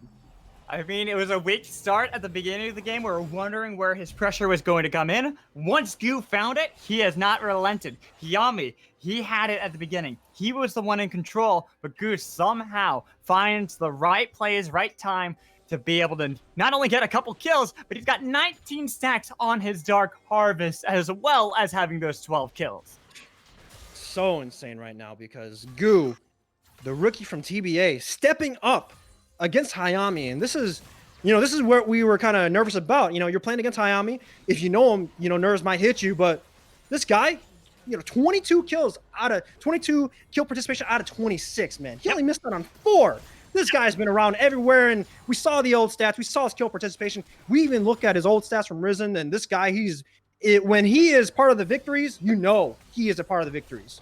Well, Yami hoping to get something on the map, hoping to see if they could take down Cozy Shroud, hook shots away. They have the Redemption and the Cosmic Radiance. Dracoon knows that was a mistake. Same with Yami. He's going to fall once Lamb's Respite is gone. And that is going to be Cozy Shroud, not only with the kill, but the play already in mid lane. TBA knocking at the door. Yeah, and if I'm Mirage right now, it's looking pretty dire. It's pretty tough to just come back in the situation. At this point, maybe TBA makes a mistake. Honestly, it's pretty much over as they're already knocking down the Nexus. This is the last defense, 3-on-5. Young, though, he's stunned up for a long time. Finally going to be able to get the Zonias off, but they've already taken down one Nexus Surge. They got the kill onto Daniel. Heroic Entrance not going to be able to save Robbie Bob today. John's gone as well. That's going to be game 1. Going over to TBA, answering beautifully against the veteran status of Mirage. Alex, someone needs to stop Goo. I need to be honest, man. Someone needs to put a hold on this guy because in Upsurge and Risen, this team is looking so good. And City Witty, I know you took a departure from TBA, but Goo, he's looking like a damn good replacement for them because just take a look at the KDA, man. He is sitting at 12, 2, and 13, part of 25 out of 31 kills so far, has the most gold in him. And, even if Hayami has a 50 CS gap over his opponent, Goo was making sure that he's able to participate in all these fights. And, credits to them because we talked about them entering the team fights. That's what they want to do. And they made it happen. Of course, mistakes from Mirage, not opting to the 1-3-1 like we wanted them to. But if they managed to get that 1-3-1 going, if Dragoon managed to get the early game snowball, not taking so many deaths in the early game, and same thing with Robbie Bob, this game honestly could have been very different. I think so. I think that's really what we were kind of hitting on at the beginning is the fact that Yami, with the pressure, he had it. They had the early 2 kills onto him, but he kind of fell back a little bit. He's like, all right, I need to play a little bit safer. Not to mention, one of the mysterious things that we didn't get to see too much is what happened to all the stacks that Yami could get. Well, Goo was on the secret agent mission of making sure to deny every single one. He had 5 stacks at the end of a 31, almost 32-minute game. That is abysmal for Kindred when you really want to be able to get the 4 stacks before usually 15 minutes. Even though we're harping on Hayami a lot, this guy, he is a really good and talented North American jungler from his pool. Right now, the one thing that I will have to criticize is maybe it is because of that jungle pool, because keep in mind that when we look at pick and bans, Mirage did ban Lilia away. Nidalee was on the table, and we've been seeing Nidalee pop up as a answer to Graves when it comes to just the jungle matchup. And I haven't seen Jaime play Nidalee. I don't think for the longest time I've known him, and I know Clement personally. So we'll have to see what Jaime can do going into this next draft, and maybe it's going to be a competition of whoever gets the Graves and gets the comfort champion for themselves. Because if Goo gets the Graves, then if he puts this kind of performance on again, Mirage, it might be a quick time to just go home and just end the night right there. And the thing is, I don't want to say like, oh, it was all Yami not doing well. I think he did great. He had pressure as Kindred early game, but Goo was doing a great job of denying those stacks, making sure that he was playing around those, and that's why we weren't really seeing him early game. But of course, you have Dark Harvest Ignite as Graves. You want to be making more proactive plays as opposed to just taking away a couple stacks. But once Goo did have those plays, that's when we really saw the pressure that Yami couldn't keep up with because he had been denied so many of those stacks. Yeah, and that's just tough too because Rival going 1-5-6, Dragoon going 3-10. It just doesn't help that some of his teammates are a little bit underperforming right now, and at least in this game one, as hopefully Dragoon getting a winning matchup, maybe he can perform a little bit better in them, because that first blood that happened, that definitely shifted a lot of that power in favor for Cozy Stroud, because that means that he can live a little bit longer, he can call for ganks, not be so pressured, even though Dragoon had a lot of priority. So just show up a little bit of these fixes. The draft, I think, was pretty solid. So hopefully Mirage, they come up with a new game plan, approach it a little bit differently, and make sure they get this game too. I mean, I'll be honest, I don't want to see Syndra coming in again for Young, but we'll find out. We have more games to come. 1-0 now for TBA over Mirage. They are at game point. If they can take this next one, they'll move up in the standings, but we're going to toss it to a break before game 2.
Welcome back into the UPL. Mad Magical, joined in by Chilling Walk again. We haven't really left. We're still doing the yelling and the shouting and the screaming over video games. We had a really exciting one in game one where honestly, I felt like there were opportunities in just with the draft alone and then early plays from Mirage to be able to win that had they been able to carry through into the mid game. Yeah, I mean, it all started with Mirage, right? Because they wanted to throw a little bit of spice into that game because they went for a level 1 invade onto Goo by Red Buff, and they almost had it. And that's where I actually really wanted to have them flash over to Goo to take him out because, you know, you're playing Graves. Of course, he's going to start E, but he doesn't have flash.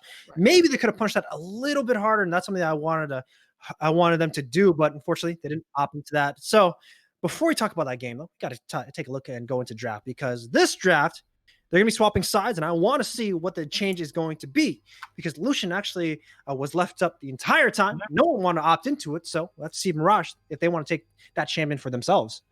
I also want to see if we're going to see that flex with the Galio again. I felt like it actually worked really well in the early and mid game. Honestly, that was my favorite pick from Mirage, and I want to see that again. Not only were they able to get the first blood, but then the rotations that came in from John on that champion were beautiful. Unfortunately, it fell apart because they kept trying to team fight into the team fight comp. It just wasn't working out how they wanted. They needed to be able to find picks and skirmish, not go on a full 5v5. So we'll see how they're going to be able to change. But right now, I'm not seeing too many changes over for TBA. Same two bans that they did last time. The only differences we're seeing are out of Mirage with both Camille and Swain. Yeah, I'm definitely am surprised about the Swain ban, by the way, because it just means that it looks like Sean is able to just kind of play a lot more champions on the bottom side with the mages. And of course, Daniel RMC, he loves playing mages on the bottom side, rocking the Ziggs, rocking Swain, you know, probably rocking Syndra. I don't know what else they want to rock on Daniel's pools. But we talked about the Lucian. Man, I think they're just kind of teasing with my emotions right now. Like, don't be playing Cass's emotions, man. Come on. I will say, I actually kind of like the Ornn a little bit better as a first pick because I feel like even if you go for the flexibility that Lucian has, there's ways that you can draft around that to be able to punish him. So you kind of want to be able to leave that open maybe for the next time. See a couple of the picks coming in from TBA, feel it out if that's going to work with that flex that you want. Ornn, you know what you're getting with Ornn. You don't really have to worry about with Ornn. You're like, everyone knows what you're getting. Both your team, the enemy, there's no real difference. Yeah, definitely true. But we talked about the jungle pool. No jungle was being banned from either sides. Lilia was one that got taken, that was banned away from Mirage. But instead, Goo is going to be playing the Nidalee because more than likely, they're saying, Hayami, if you take this Graves, I'm going to take this matchup against you. And they also look to take the Lucian in the mid lane here. And I've actually played this mid lane jungle duo so far, Alex. And you know what? I play with Mr. Mark Rafa Alexander Adambide. And he hates it because I have no CC in the mid lane. But I argue that, like, I can go with you and I can evade with you, bro. So hopefully that's what I want to see. See, I was about to ask if what Yami takes in the jungle, they lock in Gragas. I'm like, okay. But now it's the Yasuo that not only could be bot lane, but having it in mid lane as well, being able to have the wombo combo that comes with that innately. Oh, wow. This is a statement out of Mirage. Now it gets a little spicy because, you know, one of the matchups that Lucian can lose to is the Yasuo once he starts picking up that Zeal. So we'll have to see if Robbie Bob can pilot this Yasuo really well. And, you know, pairing up with Hayami on this Gragas, it's a pretty solid wombo combo because, you know, you got your Groon rocking the Ornn on the top side too. And, you know, they want to get in their face and get into that back line. So I like this little pivot of what they did to make sure Young actually gets the Akali in the middle because that is a good matchup into the Yasuo. It is a melee matchup, so I want to see if they're going to be flexing these two champions around. But so far, these drafts are looking pretty damn spicy. Samira banned away by TBA. Ashe followed suit on the other side, just hitting at that bot lane pool. Even though Yasuo Gragas, it can be flexed into the bot lane, so we can't count that out. We expect it for Hayami and Robbie Bomb, but there is always a universe where Daniel and John decide to pilot that in the bot lane. That is I true. kind of think that I would like it better if we see a similar bot lane out of Mirage, get that Galio again, especially now that you see Rakan, something that would work well as an initiator for Mirage, being banned by them. Yeah, now we already see TBA looking to pick the Braum against the Gragas with that knockup. So we'll have to see if Mirage wants to put it on the bot side. And it looks like they don't. They're going to be looking to operate the Jinx. And I talked a lot about the Mr. Jinx connoisseur of Grandview University's AD carry, Mr. Lobos, because he loves that champion. And even then, you're definitely going to love that champion paired up with the Lulu, because Jinx is one of those only champions where, initially you want to kite back, but the moment you get a kill, woo, baby, I'm going to join up with the front line and start ganking everyone else down. So, here's a good stat for you, is that Daniel has piloted this Jinx in the UPL 4 times and has won every single game with that. Oh, man. So there is always that, but now with Fiora locked in for Cozy Shroud in the top lane, one of those great picks into Ornn. This is also the Lucian getting flexed into the bot lane to have that synergy with Braum for the concussive blow set. Yeah, this is where I'm actually a little surprised because, so far in Wars, we always see the Nidalee-Renekton combo. And usually when we see Nidalee, we want to pair it up with a lot of CC from our lanes here. Now, this is a completely different matchup because this is a game where it is hey, guys, we're going to win all these lanes. We're going to go in the jungle with Mr. Goo, and we're going to make sure Jaime gets to not have fun in this game at all, because that is what TBA is showing, at least on their cards, when it comes to this draft. But Mirage and their composition, man, like, they win one team fight? They win 2 team fights? I think the game might just be over at that point. So last time we saw it was TBA with the dedicated 5v5 team comp where they won a straight team fights. Mirage, not only do they have that option, but they also have great skirmishing elements within their kit. Having that Gragas Yasuo, having Ornn as well. And then if you somehow get this Jinx fed early, oh god, that bot lane's going to be nuts.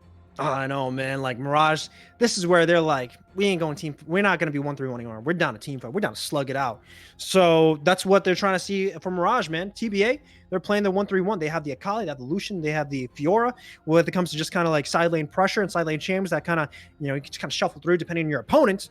So we'll have to see if TBA can actually clutch out and get that early game lead, because if they do, this 1-3-1 is going to look unstoppable. Wait, I actually have to make sure. Right. This 1-3-1, I'm trying to make sure my hands are right on this. This 1-3-1 looks good. This 5-man looks good. We'll have to see which one can kind of take it and see which one can beat each other up, Yeah, they just swapped sides pretty much on what they wanted to do. It's TBA doing what Mirage tried to do in game 1, and Mirage trying to do what TBA did in game 1. Exactly. If it ends up going like what we saw in game 1, well, we're going to have a 3-game series. It's going to go to game 3. But I do like what TBA have to offer. This Nidalee especially going up against something like the Gragas Yasuo, but having elements of this Akali and Fiora, that if they can get snowballing, that is going to be unstoppable in the side lane. Yeah, and I remember correctly, the last time he played Nidalee was in Risen against Illinois State University, and I think that he went like 10-2-12, something like that. I know he had 2 deaths in that champion. So, he it's not like this is his first time Nidalee. He's comfortable with this champion for sure. So, and solo queue, he has over like 50 games on Nidalee. So. Yeah, of course, it's solo queue too. So, knowing that his champ pool is really diverse is something that is very malleable, especially right now with the jungle pool, knowing that's going to be a lot of carries, the Lilia, the Evelynn, the Nidalee, the Graves, the Kindreds, like those 5, maybe something else in the kind of, in the BC tier list. So that's where Miami, going back to like the Gragas, the old days of like tank junglers, utility junglers coming in. So let's see if he actually builds assassin and blows people up too. So there is one thing that we haven't really talked about with these 2 compositions that I kind of want to mention, and that is their scaling elements. So we were talking about these mid-game fights because we know it's going to be explosive. We know that they're going to want to either have these skirmishes or full-on brawls. But you have both sides that scale amazingly. Not only do you have this hyper carry of a Jinx with ornaments on top of it, but then you have TBA with Fiora and Akali, things that can kill that Jinx really easily. Yeah, this is where, later stages of the game, I would assume that what will occur is that more than likely Rivebob has to be the one that answers Cozy Shroud on the top side with the Fiora, because you never want to Ornn fighting a Fiora in the side lane. God no. So expect that side lane to occur if for some reason TBA sets that lane up. However, Rivebob, if he gets 2 items, if he gets that 0-10 power spike, that mid game is looking very devastating, and that's where the explosivity comes in for both teams, is that 2-item power spike for Rivebob and for Jinx. But at 3 items, that's where it becomes kind of it's a gigantic question mark, because the only one's the battle is basically going to be team fight versus split push. Can Coach Stroud get that split push versus Mirage and Daniel getting that team fight victory? You know. Well, see, you kind of were talking about this mid game. What about Lucian? Yeah. What about Sean on Lucian? Like Lucian's kind of awkward because if he goes tier, then he scales a little bit better at the 3-item point. But then the critical strike chance that he has is lower than Jinx because of the itemization that he's opting into. Unless, you know, for some reason Daniel opts in for the tier build in the bottom side, which, you know, could work out. I don't see a lot of Jinxes go tier. So if you do, then that's gonna be pretty cool, knowing that like it's kind of broken on a lot of 80 carries, not gonna lie. So we'll see if that turns out. But if it's a triple crit item versus tier plus double crit item, you go triple crit item plus Hurricane triple crit item too. Keep that in mind.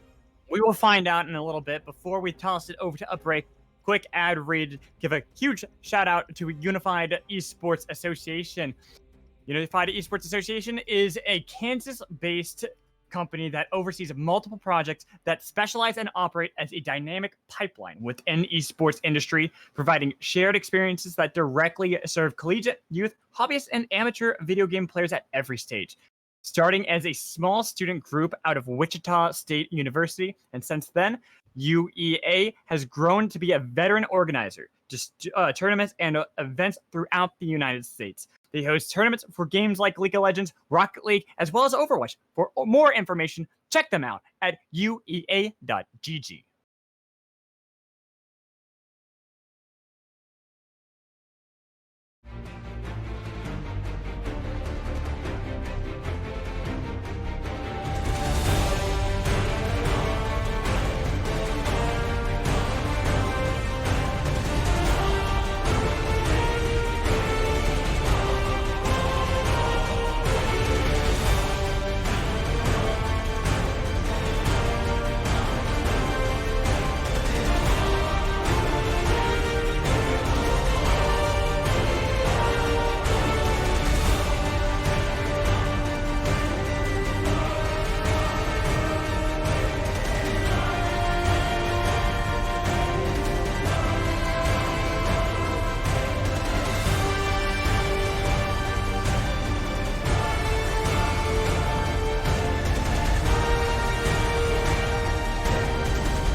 We are back here at Upsurge for Game 2. Mirage down to TBA. We're able to pick up that first game, but they have answered back with the Gragas Yasuo mid lane combination as TBA, look at this. They have gotten the Goon Squad and they are heading down bot. Yeah, and maybe this time they're going to be the ones who are looking for some level 1 shenanigans, as I do have double auto attackers coming in. I'm going to be using the little Tri-Bush ward. No one's that bush ward, so they don't even know. This is where it gets real scary. They do know where Daniel is, and this is where the flash coming in. Flash out of Daniel with the Ignite used as well. 2 summoners down from Plux, only getting the trade of 1.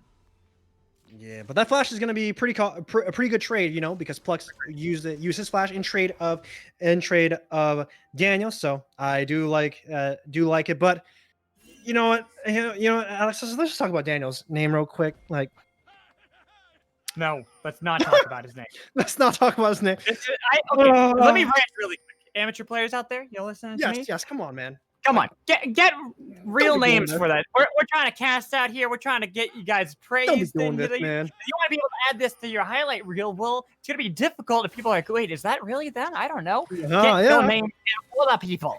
Where? Got some professionalism here, guys. You know, even though we make a lot of banter on the mic and have a lot of fun on the cast. I mean, names, man. Yeah, man. But right now, it was a late invade that came in from the side of TBA. Going to be able to pretty much just trade top side, bot side. Hyami reading that play really well, but both of them spotted out by wards. You can see the ward on the top side by TBA onto their own red buff, vice versa coming in onto the bottom side for the red buff of Mirage. Yeah, and right now it's going to be a vertical jungle currently occurring here, and this is where maybe the camp from the bottom side is going to be looking really good. Lucian Braum definitely has a lot of kill threat against Daniel and John on the bottom side, so I definitely like this little approach of what they're doing. Now I will kind of wonder if Hyami can put some pressure onto Cozy Stride, even though, you're playing an Ornn on the top side. Gragas with some gold and Gragas building some AP, can definitely put a lot of damage, especially approaching that 1-2 item spike, so hopefully we see Hyami put some little camping onto Mr. Shroud on the top side. And they really do need to be able to get this gold into Hyami. Look at the rest of the composition. Yasuo, Jinx, those are the carries outside of this Gragas. You need to be able to have some sort of magic damage come in from the team. If your Gragas isn't able to get ahead, start getting a little bit of a snowball under his belt, well, you're not really going to be able to burst people down, especially not when you have Plux, who's going to be able to intercept a lot of that damage. Yeah, and, talking about Plux and talking about the bottom side right now, looking really good for them, for Sean and for Plux. A 16-10. It's a wave victory for them.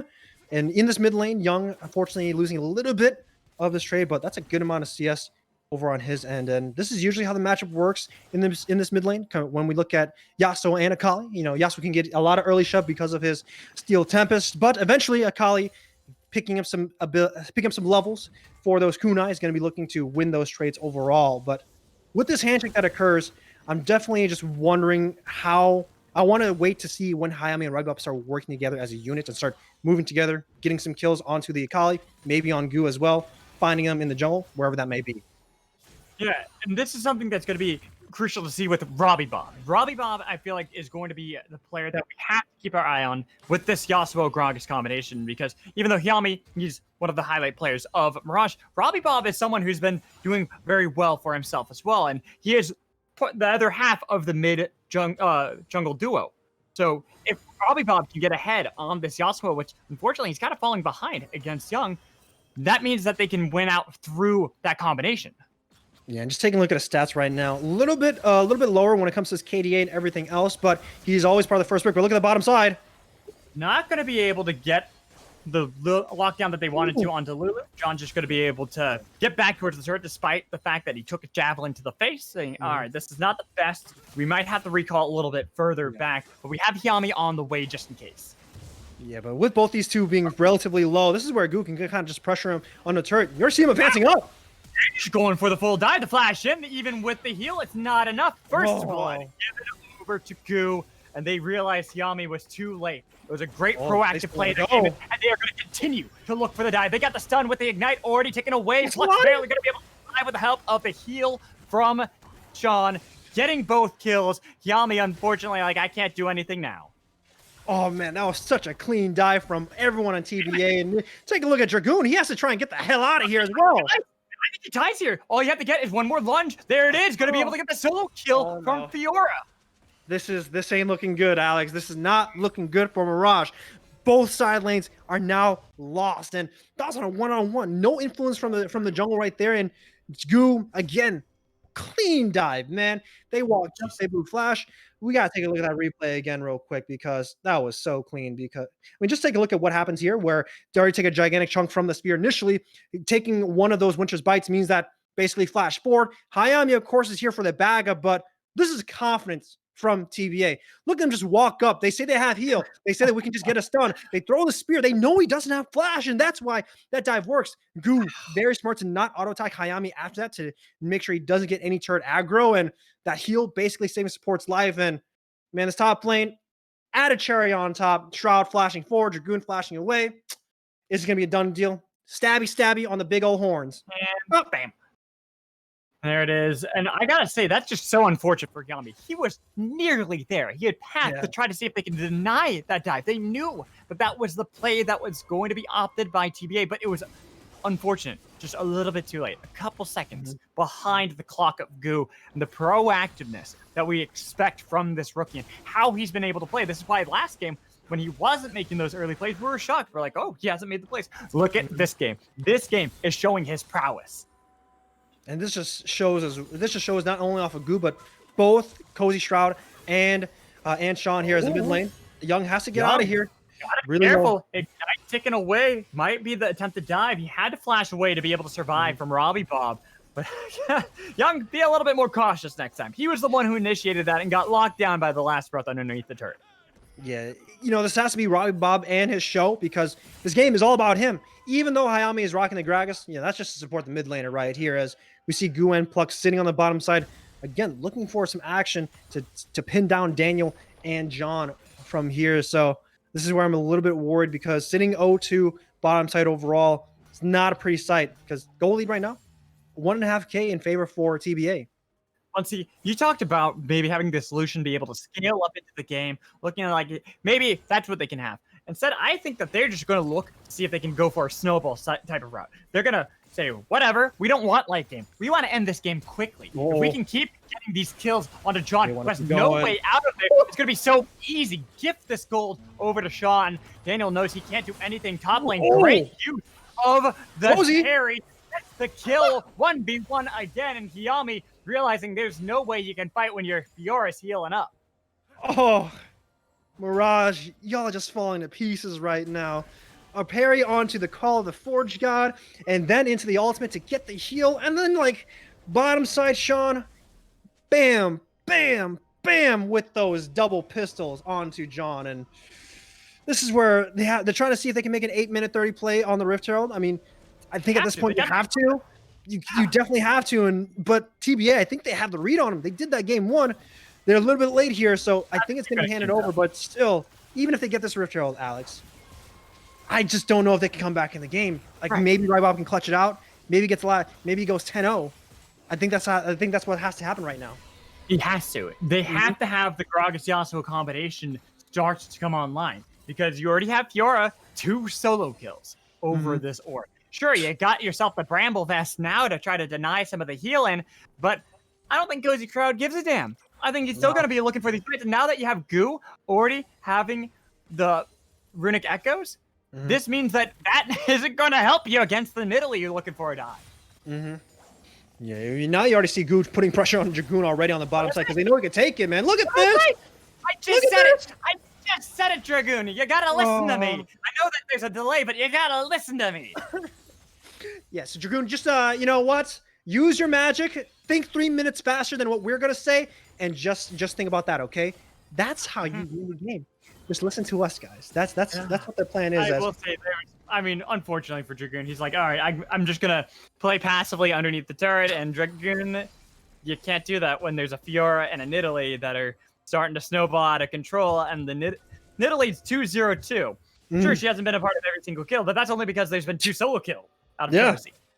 That's where it looks really good. And when we take a look at the old roster of City Witty and also how Shroud was, before I get that, the 4-man dive on top side. Here it is. That's the combination you want. That shutdown over for Jinx as well.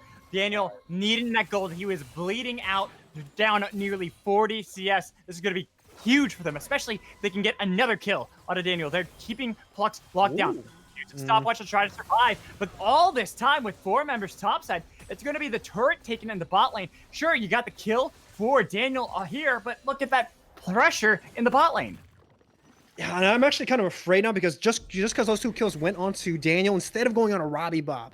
So that's what I'm a little bit afraid of. Of course, they're going to be dumping more gold onto the Jinx, but at what cost? Because it doesn't matter what happens at the one item break point, because when that happens, Young has a Gunblade on lock.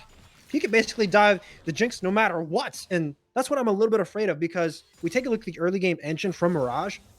I want to see that Yasuo be that early game engine. I want to see that Yasuo get that Zeal and get that gigantic first, second item power spike. when Jinx gets it, it's good, but it's not the best. Though I will say, I kind of like that they got the shutdown at least on Jinx because Daniel has been so far behind. Still 40 CS down to Sean. And that is after they got the top lane turret as well. This is how far behind this Jinx is. Despite getting 2 kills and shutdown, is still behind in gold to the Lucian and might even get worse if they can make this pick on Sean again. Man, Goo, that was brutal. Bro, he went long for that spear and it nailed, man. Like, he's just running wild. 3-0 and 2, 5 out of 7 kills so far. In the gold lead, this is before 15 minutes, man. It's already a 3K gold lead in favor for TBA. And I don't know why the name's still TBA, because I want to make sure that whatever team they are, it gets announced, because I want to hype these guys up. Robbie Bob trying to answer Cozy Shroud in the top lane. I don't know if that's actually even going to be the most worthwhile. You talked about that's probably what they have to do later on. Well, yeah, I think you need to get more gold to this Yasuo before you can do that. I mean, you want to do it later on. The issue is that you're behind a lot of gold, and you're kind of forced to do this, because if Dragoon's matching the Fiora, Shroud's going to run rampant over him over and over. And especially with that Ravenous Hydra, means that he gets a lot of lifesteal in his kits. And this is why I wanted Robbie Bob to get those 2 kills, regardless of, even if they got the shutdown. If he got those kills, maybe he has the Zeal. Maybe he has the Static Shiv or something else, PD, to deal with a little bit of this one-on-one coming in here, as now we see TBA putting some pressure on this mid lane to make sure they can crack out this turret. And, one turret being down, both turrets being down on both side lanes, the longer this game goes, I don't know. We'll have to see what happens. Good dodge from Goo. Nearly gets picked out by Hyami. Throws back a javelin. The shield from Lulu. Gonna make it so they can walk out of there. Not really losing too much, sure. They had to use the explosive cask to be able to get that play, but it's not a very long cooldown this early on. Yeah, and Goo didn't even lose flash, too, which is the unfortunate part, because you want to see Goo lose that flash so you can pin him down a little bit earlier approaching these fights, but with 2 dragons over to TBA, it's going to be sole point for them, and that's where they can just try and force a fight regardless. And it's going to be on Mirage if they actually want to take that fight. And, we have to see if they can get that first Silent Spike ASAP, because if they don't get that first Silent Spike by that 3rd Drake, it's going to be looking pretty tough to fight that at the 4, You need to be able to at least contend in some of these neutral objectives against that of TBA. Mirage is just trying to figure out what they want to do. And I'm even trying to figure out what they can do besides maybe just delaying, keeping the game on pause, not bleeding out too much, because you have Dragoon down 2,000 gold to Cozy Shroud. This Fiora 2-0-1 going to be able to split push for days if they need to. Robbie Bob's not really even going to be able to put any pressure back against this Fiora, because that's how scary she is. I mean, the longer these lanes go, the more, as long as they're not losing any turret HP, as long as they're getting that farm, as long as they're not dying one-on-one, it is good for Mirage, actually, at the end of the day, because it means they're all just able to farm safely. Yes, they don't have a lot of map pressure. Yes, the Hami doesn't get to farm as much because all these camps are going to be going over, but Lux nearly getting caught out there. He was able to just stand behind me, jump over the wall, and they have this minion wave already in the mid lane. So you talked about not taking too much damage on these turrets. Well, it seems to be the slow play coming in from the side of TBA. They know Rift Herald is going to be spawning up soon. They don't have to worry about the dragon. That's still 2 minutes away until they have to make these plays. And until then, they're going to be able to keep this pressure onto Mirage at every single objective. And that's the cost of where you're just kind of sitting in lane just farming safely, is that your jungle is going to suffer. And that's where you see Goo invade with the rest of his team because of the priority that he has. And this is where now Hyami is the one who's going to be bleeding out. And yes, he is playing a Gragas. Yes, he's basically just a knock-up bot for his Yasuo, for Robbie Bob. But, not getting farm, it's just going to suck, because it means that he's going to lose levels. He's not going to be as impactful compared to Goo. He's not able to kind of build these defensive items potentially for his teammates. There's just a lot of stuff that can occur when all 3 lanes are just kind of being pushed in but frozen, As now the final tier 1 should fall here to the side of TBA. Play attempted. They're going to be able to get the last breath, a lot of damage. They're even going to be able to get the knock-up with the Super Mega Death Rocket, doing a lot of damage. They're getting kill on Sean, but double TP's in for the fight. Goo, why'd you go in? It was too early and you died, even though you have Young, but you lost Cozy. Young surely going to fall, and that is a great play from Mirage, capitalizing with a triple kill for Robbie Bob. TBA, this isn't like game 1. You're supposed to be the 1-3-1 comp, not a 5-5. Great stuff from Jaime to find the flank over that Raptor pit. And of course, making sure Robbie Bob was just in range to get that 2-man ultimate as well. And super clean play. That basically just ballooned them back into the game right now. Only 1K goalie behind, but we take a look at that fight. That was a triple kill that went over to Robbie Bob. He sent a lot of cash money, and hopefully he can make a big investment on that Infinity Edge coming up. Triple kill, and look at what it cost TBA. Look at the summoners they lost. Everything. And almost all the sums are gone, man. We gotta take a look at this replay, bro. We got to, because this is a great flank from Hyami to be able to set this play up. This is called art right here, Mr. Alex, because you see that ultimate come through. You see the rocket from Daniel to come back in, and Goo, of course, try to see if he can recover, but the double TP, that's where it's a gigantic mistake from TBA. That's a no-no. If Uncle Bill was here, he would roast the hell out of you right now. So, TBA, let's kind of rewind back. Make sure y'all stick on that 1-3-1, okay? Because I don't want Uncle Bill to come in here and yell at y'all. It's not fun. It's not fun. Maybe it's fun for the cast, but it ain't fun for me. I got to sit there at the sidelines while he casts, Well, the thing is, I gotta say this. I even think the TP wasn't necessarily the worst play. It was when Goo went in. The TPs were still a good 2 seconds from completing, and yet he jumped in and got nothing. He thought he had him, man. He thought he had Robbie Bob, man. It's just like, unfortunate. It's like a will he, won't he? It's like a Lee syndrome kind of thing, but he goes for the pounce, and unfortunately he doesn't make it out. But now Mirage coming back real strong with these team fights. 3-0-4 on Robbie Bob. And again, I said it, man. This is about his show. It's about him making sure he can bring up his team, and is looking really good. He's going to be the 2-item engine going into the 3 for Daniel. He is all it's going to be for them. They need to be able to utilize him and Hyami. Their synergy. John, you just can't face tank a javelin like that. I mean, sure, you're relying on Robbie Bob, but when you face tank something like that, it's of course you're going to die. The jump away from you, but it's jumped right in to the left. Flux and Sean, and they're going to be able to get the kill onto Hyami. He wanted it so bad, but he couldn't. And that was just a little bit unlucky from Hyami, because he was like, yo, I got a good knockup. Pretty sure we can close in on us. And then two teammates from Goo comes up backing up their jungler, and Hyami goes down at the end. And honestly, it was a good look. If he actually threw that ultimate, I think, a little bit earlier, maybe that would have secured it. But still, now TBA on the offensive, trying to see if they can take the mid T2.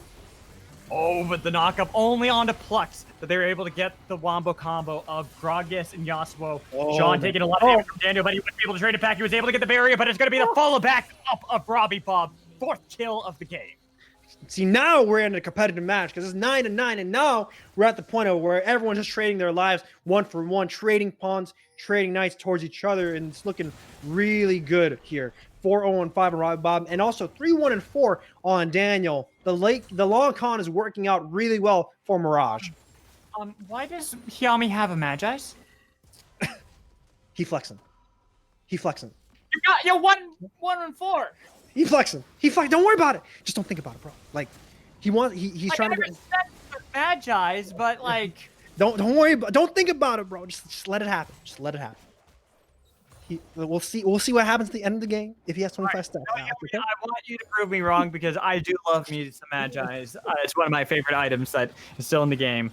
So we'll see. We'll see what he's going to be able to accomplish there, especially if they're able to get more wombo combos between him and Robbie Bob that are going to be able to find great picks on to the carries, such as Young, such as Sean, maybe even Goo if he's a little bit too cocky again. I mean, I don't want to. That's why I don't want to jinx it too early, because it's like, Tommy, you dumb for picking Medjais, but then what happens if Tommy gets 25 stacks? It's like, damn, we dumb for calling out your Medjais. So that's not like, I'm not going to say it's good or bad. It's there. I had to point it out. It's there. In the inventory. We'll find out how Hyami does on this. I hope that he succeeds, but you just never know. So now, Sean, what are you doing? You're a little bit too far out. It's going to be 3 stacks for him. There you go. 2 stacks into the inventory of Hyami. Looking for Plux, but just going to be able to scare him away. They're going to be able to rotate around, try to see if they can get control of the vision game. Yeah, now Sean's a little bit over eager in that point, and this is where Jinx kind of wins his matchup later on, because the uptime that she has with Rockets, and of course with that dash with the chompers as well, to deny any sort of disengage from Sean. So We're looking pretty good. Now Hurricane is online. Now this is where I got an idea of how to stop Daniel. It's Okay. not onto Sean either. It's all onto Plux. Okay. So this is where you completely scrap your build. You get a Wit's End. You get a Ginsu's Rage Blade. You go for a Blade of the Ruin King as well. And you're just going to, all you're doing is trying to kill Jinx. That's all you're doing this entire game. You die for it, whatever. You kill Jinx, and you just bash her in with the buddy. I think that's this is a little crazy because Alex, you gotta prove this to me. I'm just trying to visualize everything. You ever done that before? No. My thing is this. My thing is this. How the hell is Plux gonna even touch Daniel, man? Speaking of touching, right now, I mean, it could work, especially if they're going to be able to catch out Hyami and be able to take away some of his attacks, but he's going to be able to turn it around. Robbie Bob has to go golden. They're going to use the Glacial Fissure a little bit too early. Robbie Bob knocked down by Cookie Shroud.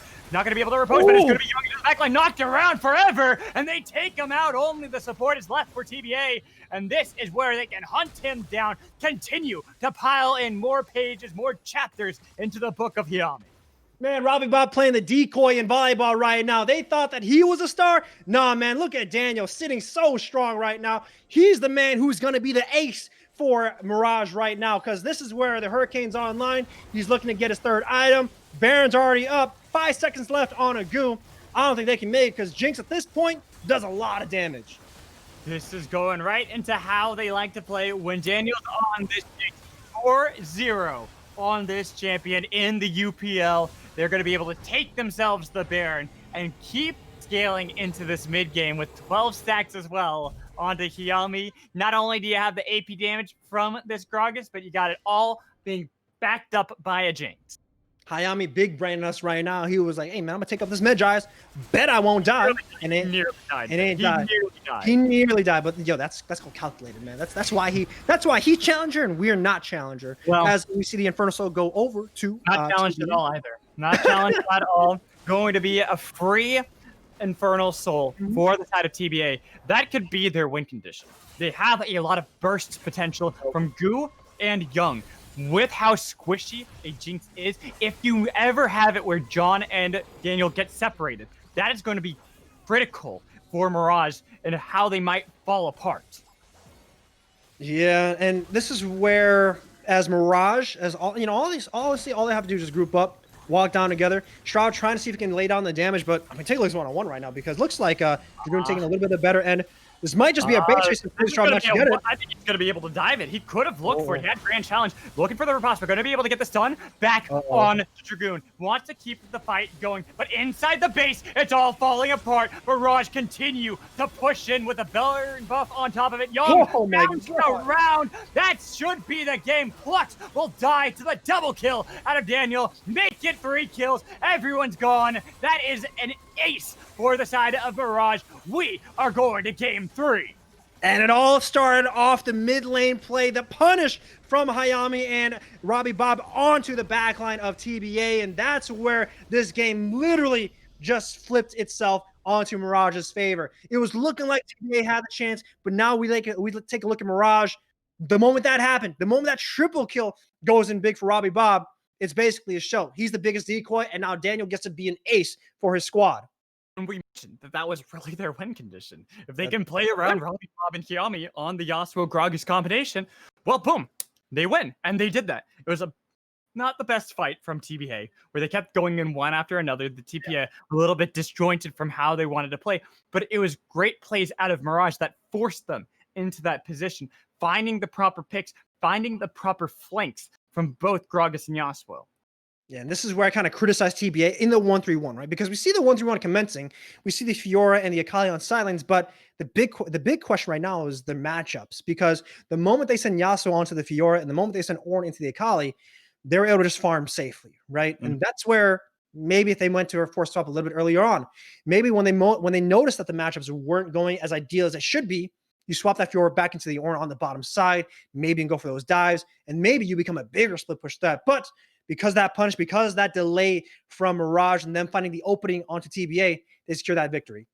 Exactly. Get victory, and almost did Cozy Shroud find a way to be able to backdoor. Had he been able to get that solo kill onto Dragoon, I don't know if he quite would have been able to win the game, but it might have turned the tides where Mirage would feel forced to go back, try to see if they could answer, or if they wanted to be able to really throw it all into the fight. The fight ended up going beautifully for them inside the base of TBA, so it really didn't matter. The backdoor probably wasn't realistic, but I would have loved to have seen a play like that.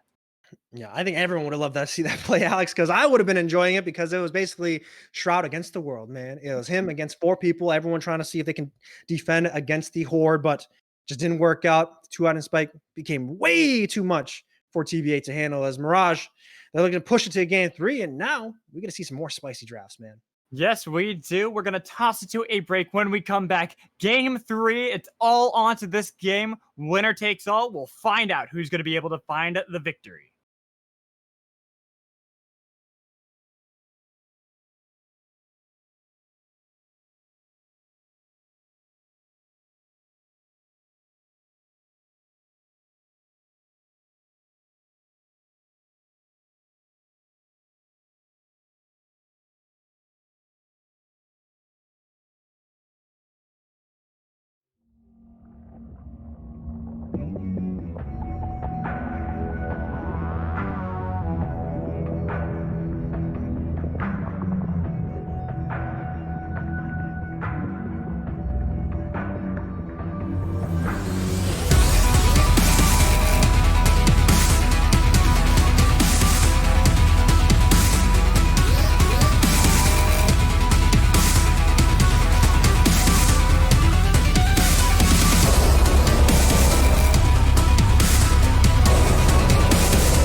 We're back. It's game 3, baby. Silver Scrapes, I guess, technically. But we're here for our final game of the night. No matter what happens, this is going to be the last one. We'll find out who is going to be able to rise up, be able to get that victory. When last game, we had a late game scaling comp from both sides in theory, but it ended in 24 minutes. Man, that was a fast end if I've seen one, especially on a Gragas Yasuo composition, because we saw the play from Hayami and Robbie Bob. It was basically game over at that point. I'll tell you that much. Honestly, that was great to see from Mirage. After that loss in game 1 where things really just went poorly in that mid game. It was really Goo stepping up on that Graves. Well, in game 2, Goo stepped up in the early game, and it all fell apart on that one flank from both Hayami and Robbie Bob that made it so they could clinch that victory. Yeah, and so far, we take a look at game 1 and game 2. The team fight compositions are the ones that are ending up on top. Of course, game 1, they had a Camille, but then they're basically team fighting as a 5-man unit compared to Mirage game 1, where they were for sure a 1-3-1. And same thing with this one. It's a 1-3-1 composition, yet they now get punished when it comes to a 5-on-5 team fight. And that's where I want to see how these teams are going to be drafting, because if both these teams are listening to commentators and say, hey, we've been winning team fights, let's just play team fight, that might just be the case. Though it's strange, too, because you look at that last game. TBA, they had the early leads, not only from Nidalee, but Fiora in a side lane, winning against Ornn, what you expect. But that is a massive win condition. You play around the 1-3-1 at that point, and there's very little that can be answered by Mirage. Instead, they kept going for these team fights. They fell for the bait that Mirage set up and making sure they could collapse for a full-on brawl, a 5v5 that always is going to go Mirage's way. Exactly. And that's where, if I'm TBA, just got to be a little bit more disciplined and, of course, realize the swap, because, I mentioned it a little bit before, but the moment they send that Yasuo to the Fiora and they send that Ornn into the Akali, no turrets are getting taken down. Yes, you're getting a little bit of chips here and there, but you're not diving the guy one-on-one and killing him under the turret. No, sir. That's where, if they did that swap, maybe those scenarios could have happened. All right, but I hear we are getting into game 3, champion select. We'll see what kind of changes come in, because last time, TBA, first 3 bans were exactly the same. I wonder if they have the confidence to go for the same bans, if they want to get rid of Bard, Ziggs, and Darius again, or if they finally let some things through. Yeah, and also keep in mind that, we are going to have a swap. TBA is going to be on the blue side over here, as Mirage is going to be on the red as well. So far, Aurelia has been banned away from Mirage against Young. Do not want to put that man on the Aurelia, because that Aurelia, chef's kiss, baby. It's real freaking clean. Well, so far the band's looking the same up from TBA, even looking pretty similar out of Mirage. Camille, Aurelia, I wonder if Swain's going to be the final ban, but Rek'Sai is actually going to be the last ban. They leave the Ziggs open. Yeah, this means that this is a hard read on Hayami and his jungle pool, because so far I think that Goo, what he's saying is that, I can handle a lot of the meta champions, Nidalee, Graves, everything else of what Hayami wants to play, because his pool is a little bit limited, but I might not want to deal with his tried and true Rek'Sai in the jungle. Speaking of junglers, looks like TBA, they're going to be locking in that Lilia for Goo. Lilia, and this is a champion that dominates competitive, how much she can provide, not only in the early game with how fast she is with wave clear, but being able to get possible 5-man sleeps that can lock everyone down on the opposition. Mirage are going to have to be careful. They've decided to go for the exact same bot lane of Jinx Lulu. While Lulu can be flexed around, they still want that juggernaut composition with Jinx being the hyper carry. So now TBA gets the chance to see how they want to set up their bottom side here against Mirage in their bottom lane. Personally, if I was me, I just choose freaking lane bullies all day, every day into that Jinx Lulu. Make sure you shut her down ASAP. But instead, TBA, they're going to be opting into that scaling game with the Senna being locked in for Sean in that champion. But instead, it looks like they're going to be going, filling up, 2 cups halfway full, we want to go in, but we also want to scale too, That's what I was about to say. I'm like, Senna, I also feel like into a Jinx can be a lane bully. She can do a lot of damage with the help of a Leona. They can get level 2. I don't know if you lock in a blind Fiora here. That'd be interesting to say the least out of Mirage. That seems more like a safe blind pick. Go for the Ornn, because Ornn, we saw what happens. Yeah, get an Ornn 0-3, and it doesn't matter. He's a tank. He doesn't care about gold. Yeah, so this is where Mirage, I would assume they want to double ban top laners, but I guess like, you know what? Cozy Shroud, we're going to give you kind of pick whatever the heck you want. You know, we can deal with the Fiora. We can deal with whatever split pushes you want to go for. You know, if I'm TBA, this is where I'm going to be a little bit worrisome. They're going to be banning away the Yasuo away from Robbie Bob. Was devastating for them. They don't want this. They don't want to pick the same exact composition, you know, because Jinx, Lulu, Ornn, that's 3 out of the 5. Do not give them Exodia. I feel like it's a bait, though. I feel like that was the bait from Mirage. That's why they locked in Jinx, Lulu, and Ornn first, is they want Yone. Yone not being banned, Kindred, Fiora hitting the bench. I feel like it's a Yone here from Robbie Bob. Nah, it ain't a Yone. I feel like it is. Season. I You feel can like make it the Gragas. It I is feel not. like it is. No, it ain't. It's not Yone. It cannot be Yone. I'm telling you, Robbie Bob, don't be teasing me. You just hovering that Gragas. I know you're not teasing me. It's Yone. If they lock in Gragas, I think it's Yone. Nah. It ain't. Nah. Damn it, it's got locked. Fuck. You're seeing it too. You're seeing it too. That's Robbie Bob before this was his most played champion. I'm sure it's only 2 games in the UPL that has over everything else. But still, it's 2 games compared to the 1 of everything else. Yep, it could be the now. It actually could be the Yone, Mr. Alex Mad Magical. Well then, so we'll see if you get the guess correct here as we take a look at TBA. Oh, never mind. Oh, whoop. We're getting baited by production. We're getting baited. Okay, Okay, there you go. Got it. All right, so we don't really know what TBA's pick is going to be as of yet. As you can see, we see what y'all see, audience. So we have to see what they're going to be locking in and see what the fix is going to be. That's what I'm like. Where's the Nocturne? So it's a mid lane Nocturne. In preparation for Yone. Okay. Yeah. Wait. Oh. Is that a top lane Olaf? No, it's top lane Lilia. It could be both. Keep that in mind. It could be top lane Lilia for Cozy Shroud. I mean, even though the Olaf would do great into. It is a Yone. Yeah, I knew it was going to be Yone. I'm trying to figure out what TBA are doing. So this is where personally, Olaf works into both champions.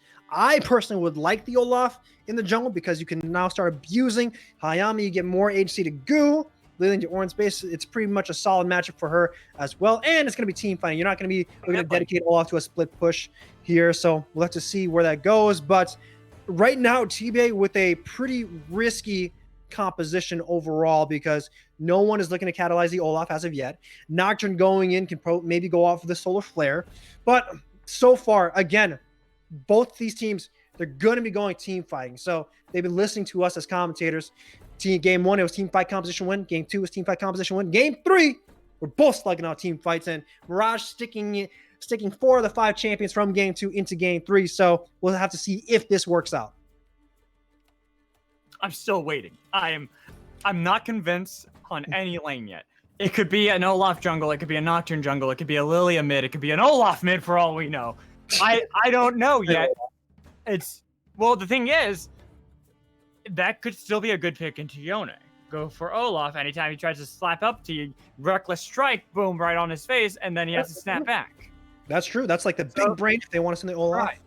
That's why I'm not sure. And then also keep this in mind, Will, is the skirmishing potential of TBA if you have Olaf Nocturne for mid jungle. Oh god, that's why I wanted the Olaf go to jungle, you know. But if Goo is in the middle, if Goo actually pilots the Nocturne, that means that, you know, if I'm Robbie Bob, it's like, hey, Hayami, I needed you to walk up on this wave with me.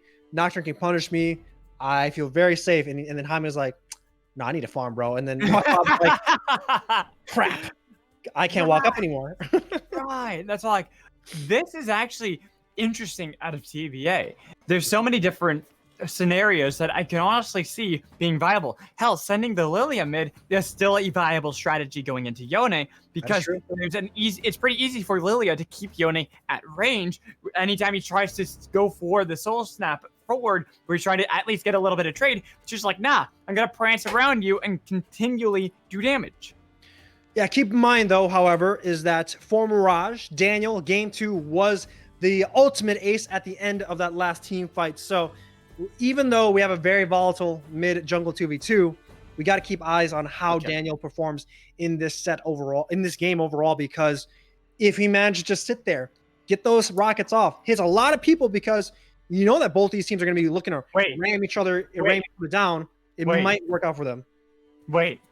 I don't think that Yone's right. Oh. So yeah, we need to get confirmation on this because in the Champions Select, they've locked in Zed for Robbie Bob and not Yone. So I do want to make sure that we're getting confirmation because if that's the case, we might have to redo the champion select to make sure that he's getting the right champion. But I do have another bit of confirmation. So it is going to be Lilia top, Olaf jungle, Nocturne mid. Yeah, and now if it is a Zed mid lane, that's a little bit better dealing with the Nocturne compared to the Yone because that's a pretty tough matchup as Yone into Nocturne. I do not like it. I know Yasuo players do not like the Nocturne matchup, and Yone is basically the same thing. A little bit more safety because of the E, but still, now Ryba playing on his best assassin in the mid lane. He had some pop-up performance in the SEC 2020.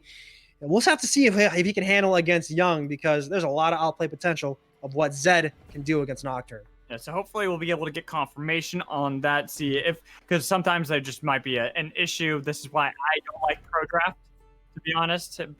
I think Pro Draft is not great, but that's a whole issue on its own. So if it is going to be Zed for Robbie Bomb, so it is going to be Zed.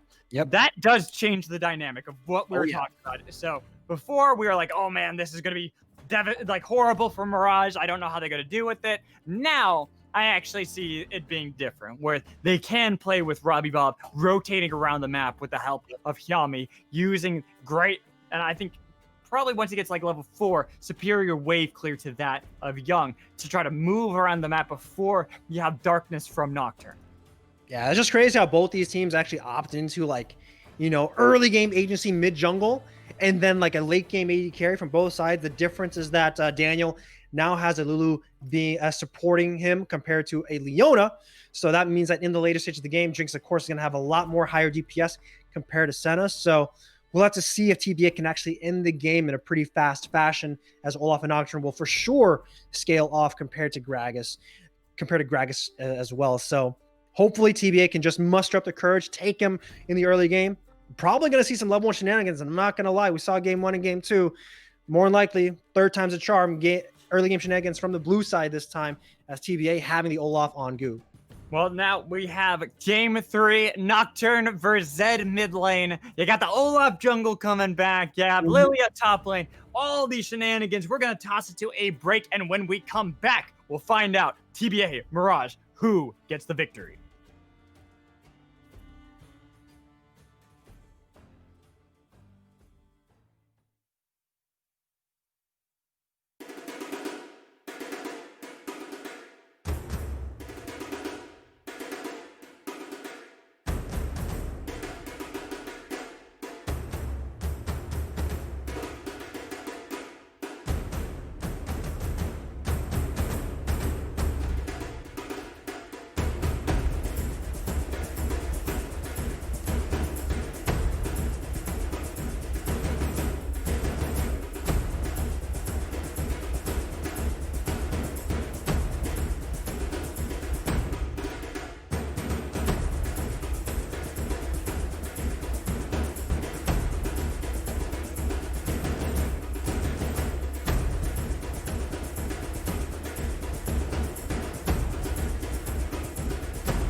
It's all on the line here. 1-1 TBA Mirage Esports.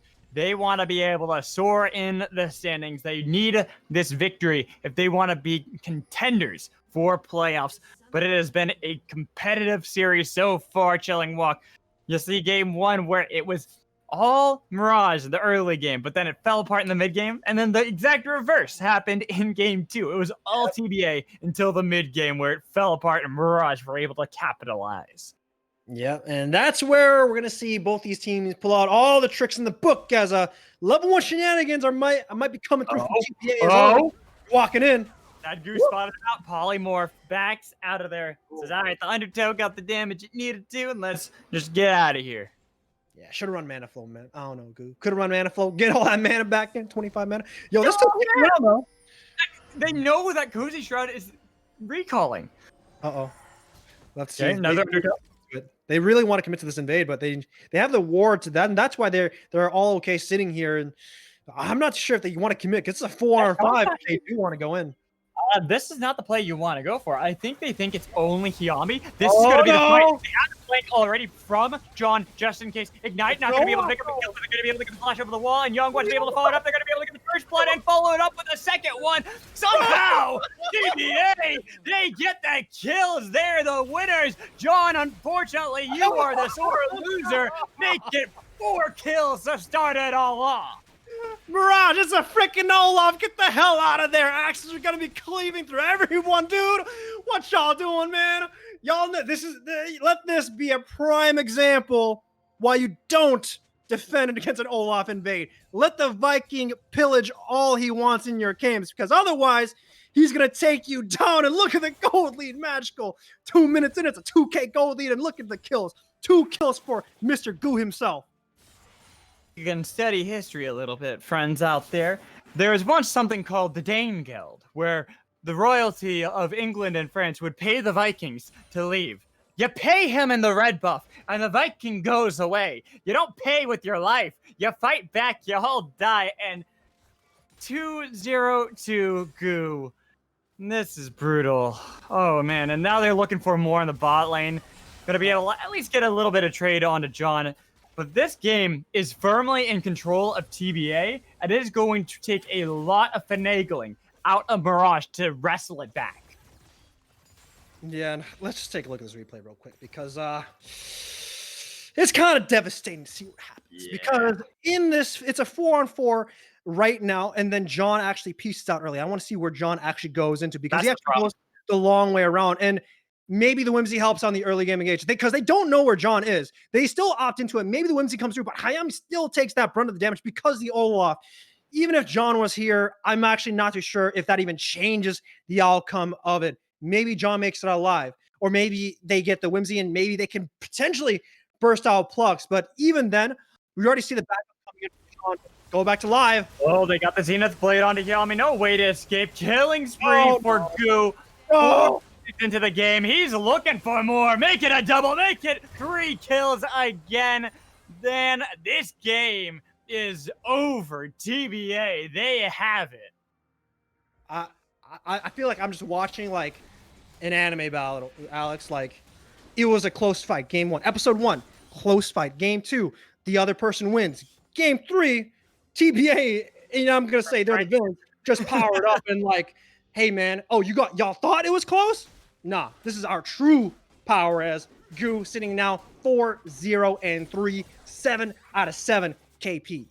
I feel like that's when the theme music started playing in the background and they started getting the power of friendship and stuff. They're working together, and Goo's like, give me all the gold. We got this. I believe in us. I mean, shout out to Plucks too. 007 right now on that Leona. It's not just been Goo. It has been an entire team effort making these plays and looking for more. Plucks and Goo are this duo combo.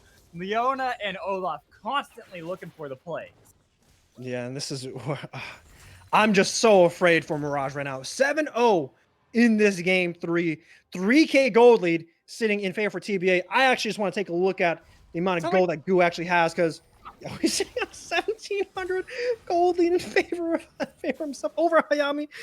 Hiya, so big.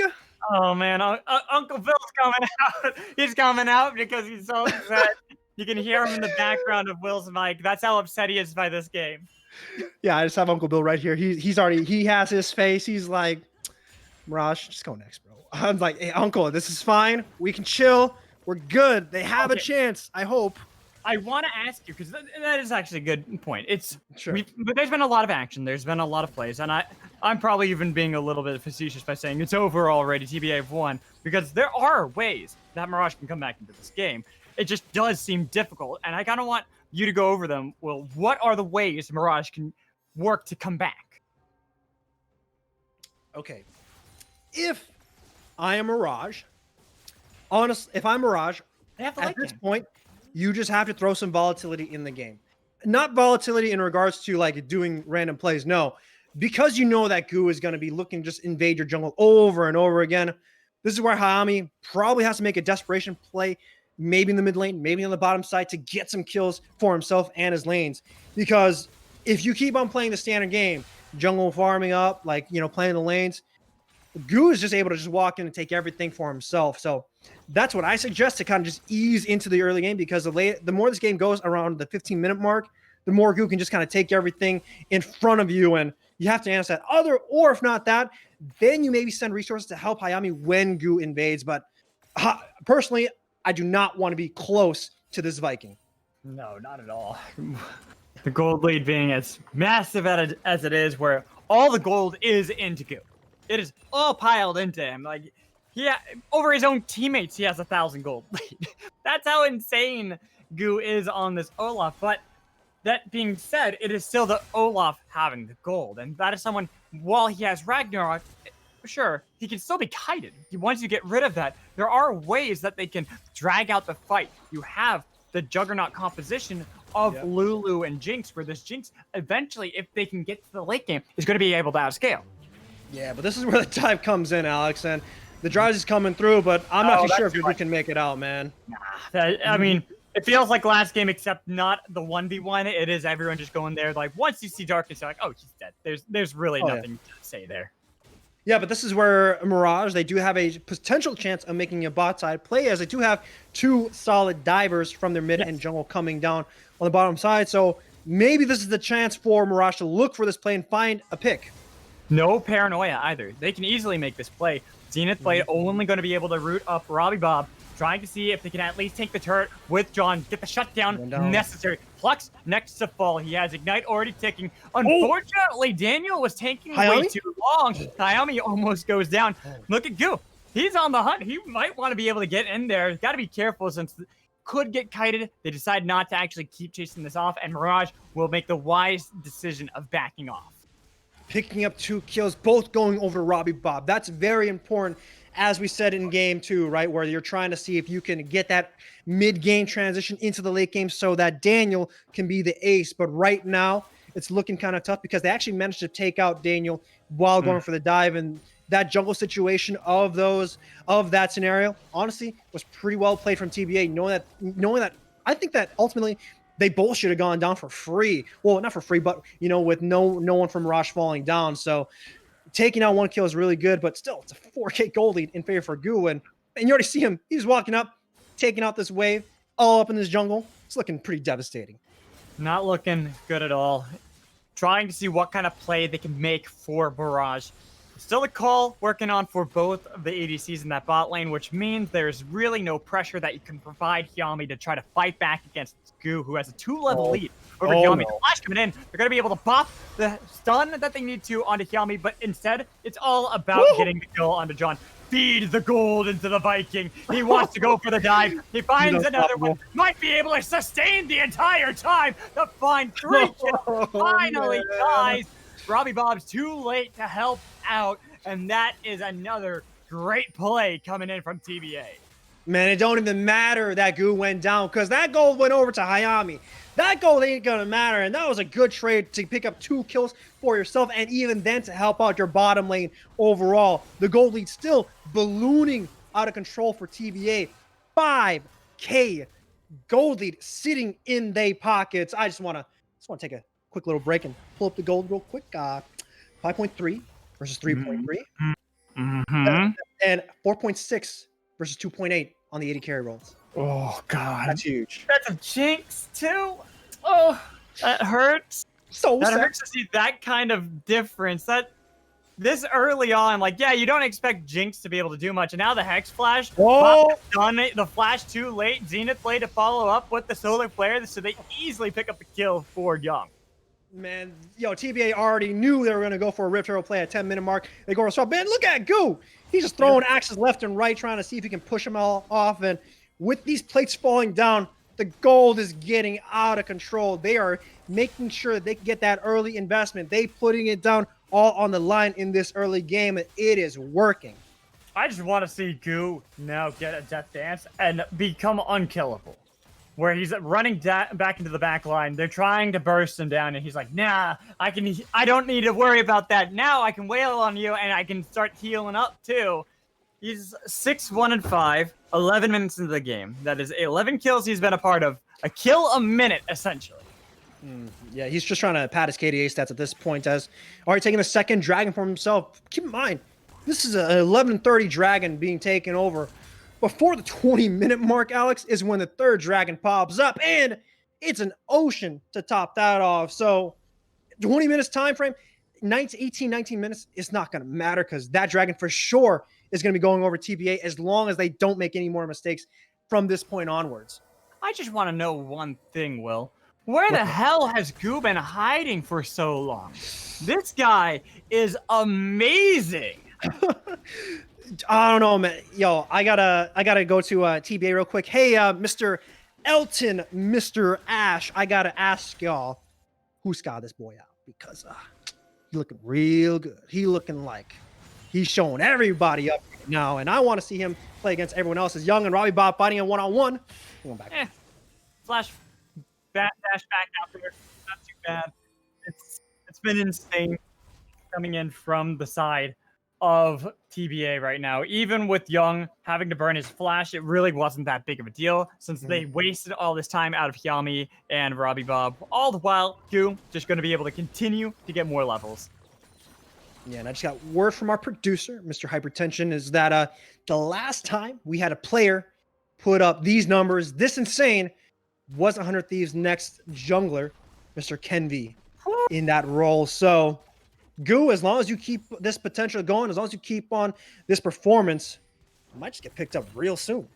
I would not be surprised if he gets picked up with this kind of performance. It's 3 different champions in this series, and even in their loss on Italy, he looked great. The early game was dominated by him. It only fell apart because a couple bad flanks that they weren't ready for from Robbie Bob and Yami. Goo is making a name for himself, and this is only the fall season. We still have a little bit left here in 2020 for him to continue to have a meteoric rise. Goo, my question is, why is your name Sad Goo? Because if I'm having this kind of performance, I'm exhilarating. I'm happy. I'm popping off. We gotta go to that name change. TBA, you guys gotta give him some RP and be like, hey, I need you to name change. Be popping off, Goo. Something needs to change with that name. I'm being honest. I kind of agree, but right now, we do have a potential fight. Damage coming in from Goo. 1v3, don't matter none, because he's got the shield on top of it, got double kills as well. Daniel, where the hell are you going? He wants to get the kill, even with barrier. Triple kill underneath the turret. Goo is insane. Dragoon falls down as well. Robbie Bob saying, I need something. He got the shutdown onto Goo, but everyone else on your team is dead purely for the one. Yo, Goo was just like, what y'all doing? Y'all walking them on me? I'm going to take out 3 of you instantly like that. And that's the strength of an Olaf. First, keep in mind, 6'2" Olaf before that fight even occurred. Now he's 9-2 when that fight ends as a flash forward comes in from Sean to see if he can knock out Robbie Bob. But still, now it's a 10K gold lead by the 15-minute mark. Well, when your Senna is flashing forward to try to get a kill on Zed, you know the game's not going so well. Yeah, they flexing. It's like a race, and then all TBA is doing is like they're just looking behind them, and they see Mirage, and they're like, "Y'all gonna catch up or what?" And it's like 100 yards away, and that's all TBA is doing right now because I don't know if Mirage can ever catch up in this game, especially after that play. Normally, you're like, oh, this is a GG go next. You figure out what went wrong in this game, but they can't. This is the do or die moment. They need to be able to win this game if they want to be able to stay strong in the standings. TBA, they get this. They'll be 2-1, tied with ISU. They'll be tied at the top. They want to be able to get into playoffs and show off this new form of a team. Ever since they swapped up City Witty for Goo, City Witty was a hyped up player himself, and Goo is making it look like he's really the master in the jungle. And also keep in mind that Pluxus comes in too and replacing James on the bottom side. And this squad is looking really good here when it comes to this. And I talked to Elton. I talked to Elton when these roster shops are occurring, and he was kind of sad. Whoa! Hold on, they're winning. They're just winning. This game's over. No. It's only 16 minutes into the game. They already got a full charge. The fight still there for Mirage. They had to burn the death mark onto Goo with the ignite. Will pick up the kill, but everyone else might die. They were able to get the kill for Sean on Robbie Bob. Dragoon underneath his fountain. But the minions are still here in their base. The Nexus turrets are being knocked down at 16 and a half minutes. They might just be able to end the game with Goo already being dead. Dragoon doing his damnedest to be able to get the shutdown onto Sean. Might have been an overcommitment coming in from TBA as everyone's so low, falling down. Young wanted to be able to get in range, could not do it. It was a triple kill for Daniel, making a quadra kill to stop the game from ending. My heart was racing there, Alex. I was going to say, yo, TBA, y'all going to end this game by 16 minutes? Don't do this to me. They're honestly about to. But because of the early respawns, they come back. Daniel picks up 4 kills, which is definitely really good. And also, those are shutdowns, too, which is much needed for them to have a chance at life here. That was a big mistake. Now they're going to be looking to get that third Drake, but Goo is around the corner. And with shutdowns, and he's still 1,500 gold behind. The smite goes over to Goo. 1v3. He gets a kill for it with the help of Cozy Shroud, trying to see if they can take down Robbie Baba John. Getting the damage coming in. Sean easily gets him gunned down. Now they can easily continue to put the pressure in the base and end the game. I wonder how young Goo is as a player, because if he's young, you know he's having a lot of damn fun in this game. Some young talent coming in, and according to my producer, he is actually 16, guys. 16-year-old jungler putting in a show right now on the Upsurge Esports UPL League, man. And if you guys aren't here, you guys are missing out on some awesome talent from TBA. Can I just say this? I love this offseason right now. The amount of young talent starting to come in. You got Kenvi and Tenacity before them, paving the way for players like Goo, for players like General Sniper who are starting to come in. Griffin as well, another player that's been hyped up. These young players, these young kids coming in to make a name for themselves. And soon, I wouldn't be surprised if they start dominating in the Academy, in the LCS, especially when they can make plays like this with a solar flare in the back line. Even though they got the double knock up on the Young to be able to take him out of the fight, it's a lot of damage that came in from TBA, keeping them pressed back, backs against the wall. Mirage fighting valiantly, but it seems fruitlessly because they don't have any pressure on the map. They did manage to take out Young, which is very important, but also TBA did not fight with Goo right there, and that's why, you know, they managed to actually have a solid defense against that burst from Young and from Plux on that catch. But that being said, this is going to be the second Rift Herald 19 minutes in. This game is so accelerated. I honestly thought it was going to be the bear that they were walking to, but nah. It's 19 minutes. They take the second Rift Herald. Probably going to look to see if they can take another inhibitor for their end. But the gold lead is now slowly closing. It is 8K in favor of TBA, as a couple minutes ago, it was a 10K gold lead. That's a win in Mirage's book. Yes, but Robbie Bob using the death mark onto Cozy Shroud with the Rift Herald already picked up on the side of TBA. I feel like they just recall here, make the play back mid lane. There are no Nexus turrets. There's nothing defending the Nexus here, Will. This is where TBA is like, hey, we're going to call some backup. We're going to call Shelly. She's going to join us in the mid lane push right here. And hopefully we get to see Shelly do a good old dance on the Nexus, because I don't really see that in competitive. I don't really see that in amateur nonetheless. So hopefully TBA gives us what I want, or gives me what I want, and make sure Shelly has a good time on the board as well. So you know how Gu's been playing really greedy and keep diving into the backline and he dies even though he gets a kill? You know, he gets 2 kills or 3 kills. Yeah, yeah, yeah. Oh yeah, now he's got a death dance, like I was asking for. Yeah. No executions picked up from Mirage. What gold do they have? Nah, they don't have any gold. They don't have any ignites. It's looking kind of sus. They have 1 ignite from Robbie Bell. They do have at least that.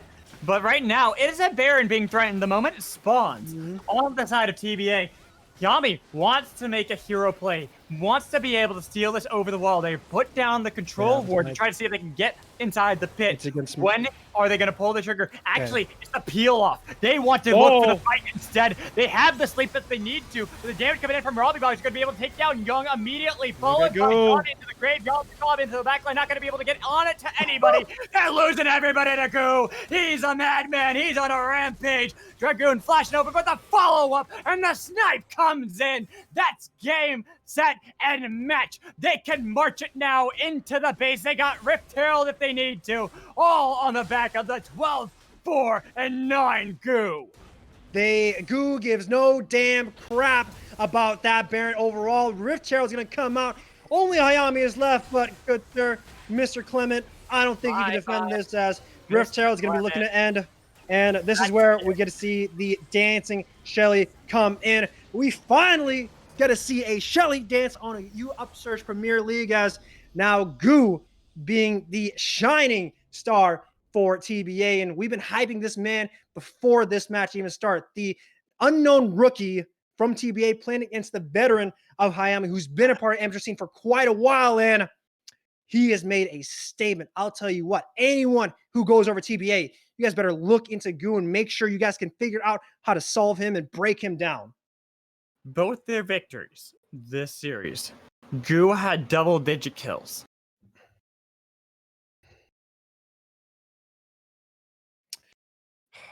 Both of them were 12, by the way. 12, 3, and 13. 12, 4, and 9.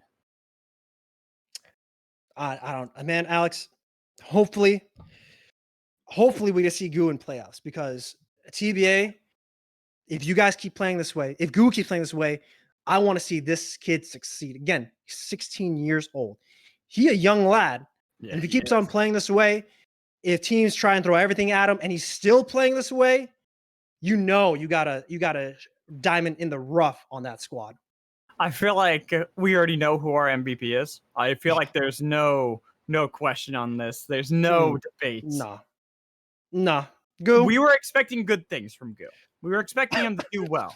Yeah. But we also were expecting him to have a hard matchup against Yami, who is an amazing jungler for Mirage. This guy has been around the scene for a little bit of time, but every single team he's been part of, he's always been the star. And yet Goo was able to outshine him.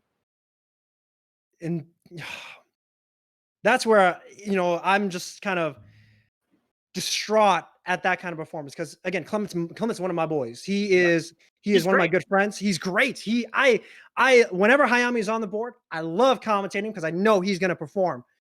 But Goo, I thought that they were coming. They're maybe a little bit nervous. Maybe, have to shake off some feathers when approaching Mirage, because Mirage so far, especially in 2020 SGC circuit, was looking really good. Right. With this roster change of what TBA has done, with Elton, saying like, oh man, my roster, we have to go for a change, telling me all this stuff. And I'm like, I think you got a star roster right here. I don't know what you're talking about. If I'm XT, if I'm Ash, I am happy. That game, that series, Goo dominated, easily MVP coming in from both you and I. I really don't know what else there is to say about this series. Well played by Mirage, but unfortunately, they do fall. TBA, 2-1, now will be able to tie up in the standings. And these two teams, they got a rematch later on, even though it is week 4, and you'd expect the teams to have already played each other once. Well, with the reschedule, later on, they're going to meet up once more. If TBA can play like this again, I don't know what Mirage can do to be able to fight back. And they're going to need to see if they can change up the pool. And I think this is where we take a look at the jungle pool. And, Hayami's pool so far has been relatively limited, playing Gragas instead of Graves, playing these other champions that he's very comfortable with when it comes to his performance overall. And, this is where, as a commentator, I got to question maybe picking up Evelyn, maybe picking up Nidalee, maybe picking up some champions that, aren't your style because of the composition that's being thrown at you. But hopefully in this next rematch of where I think it's going to be happening on October 26th, I don't know if it's going to be on stream or, on their own schedule. Hopefully we see Mirage take it a little bit closer and even up the score.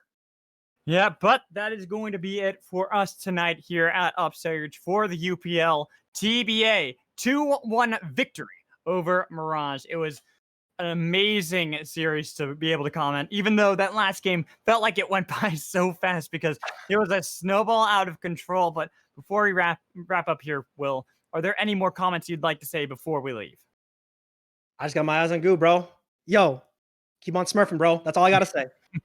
I feel the same way, but thank you guys for joining us. And until next time, we'll see you later.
Oh shit, I'm venting.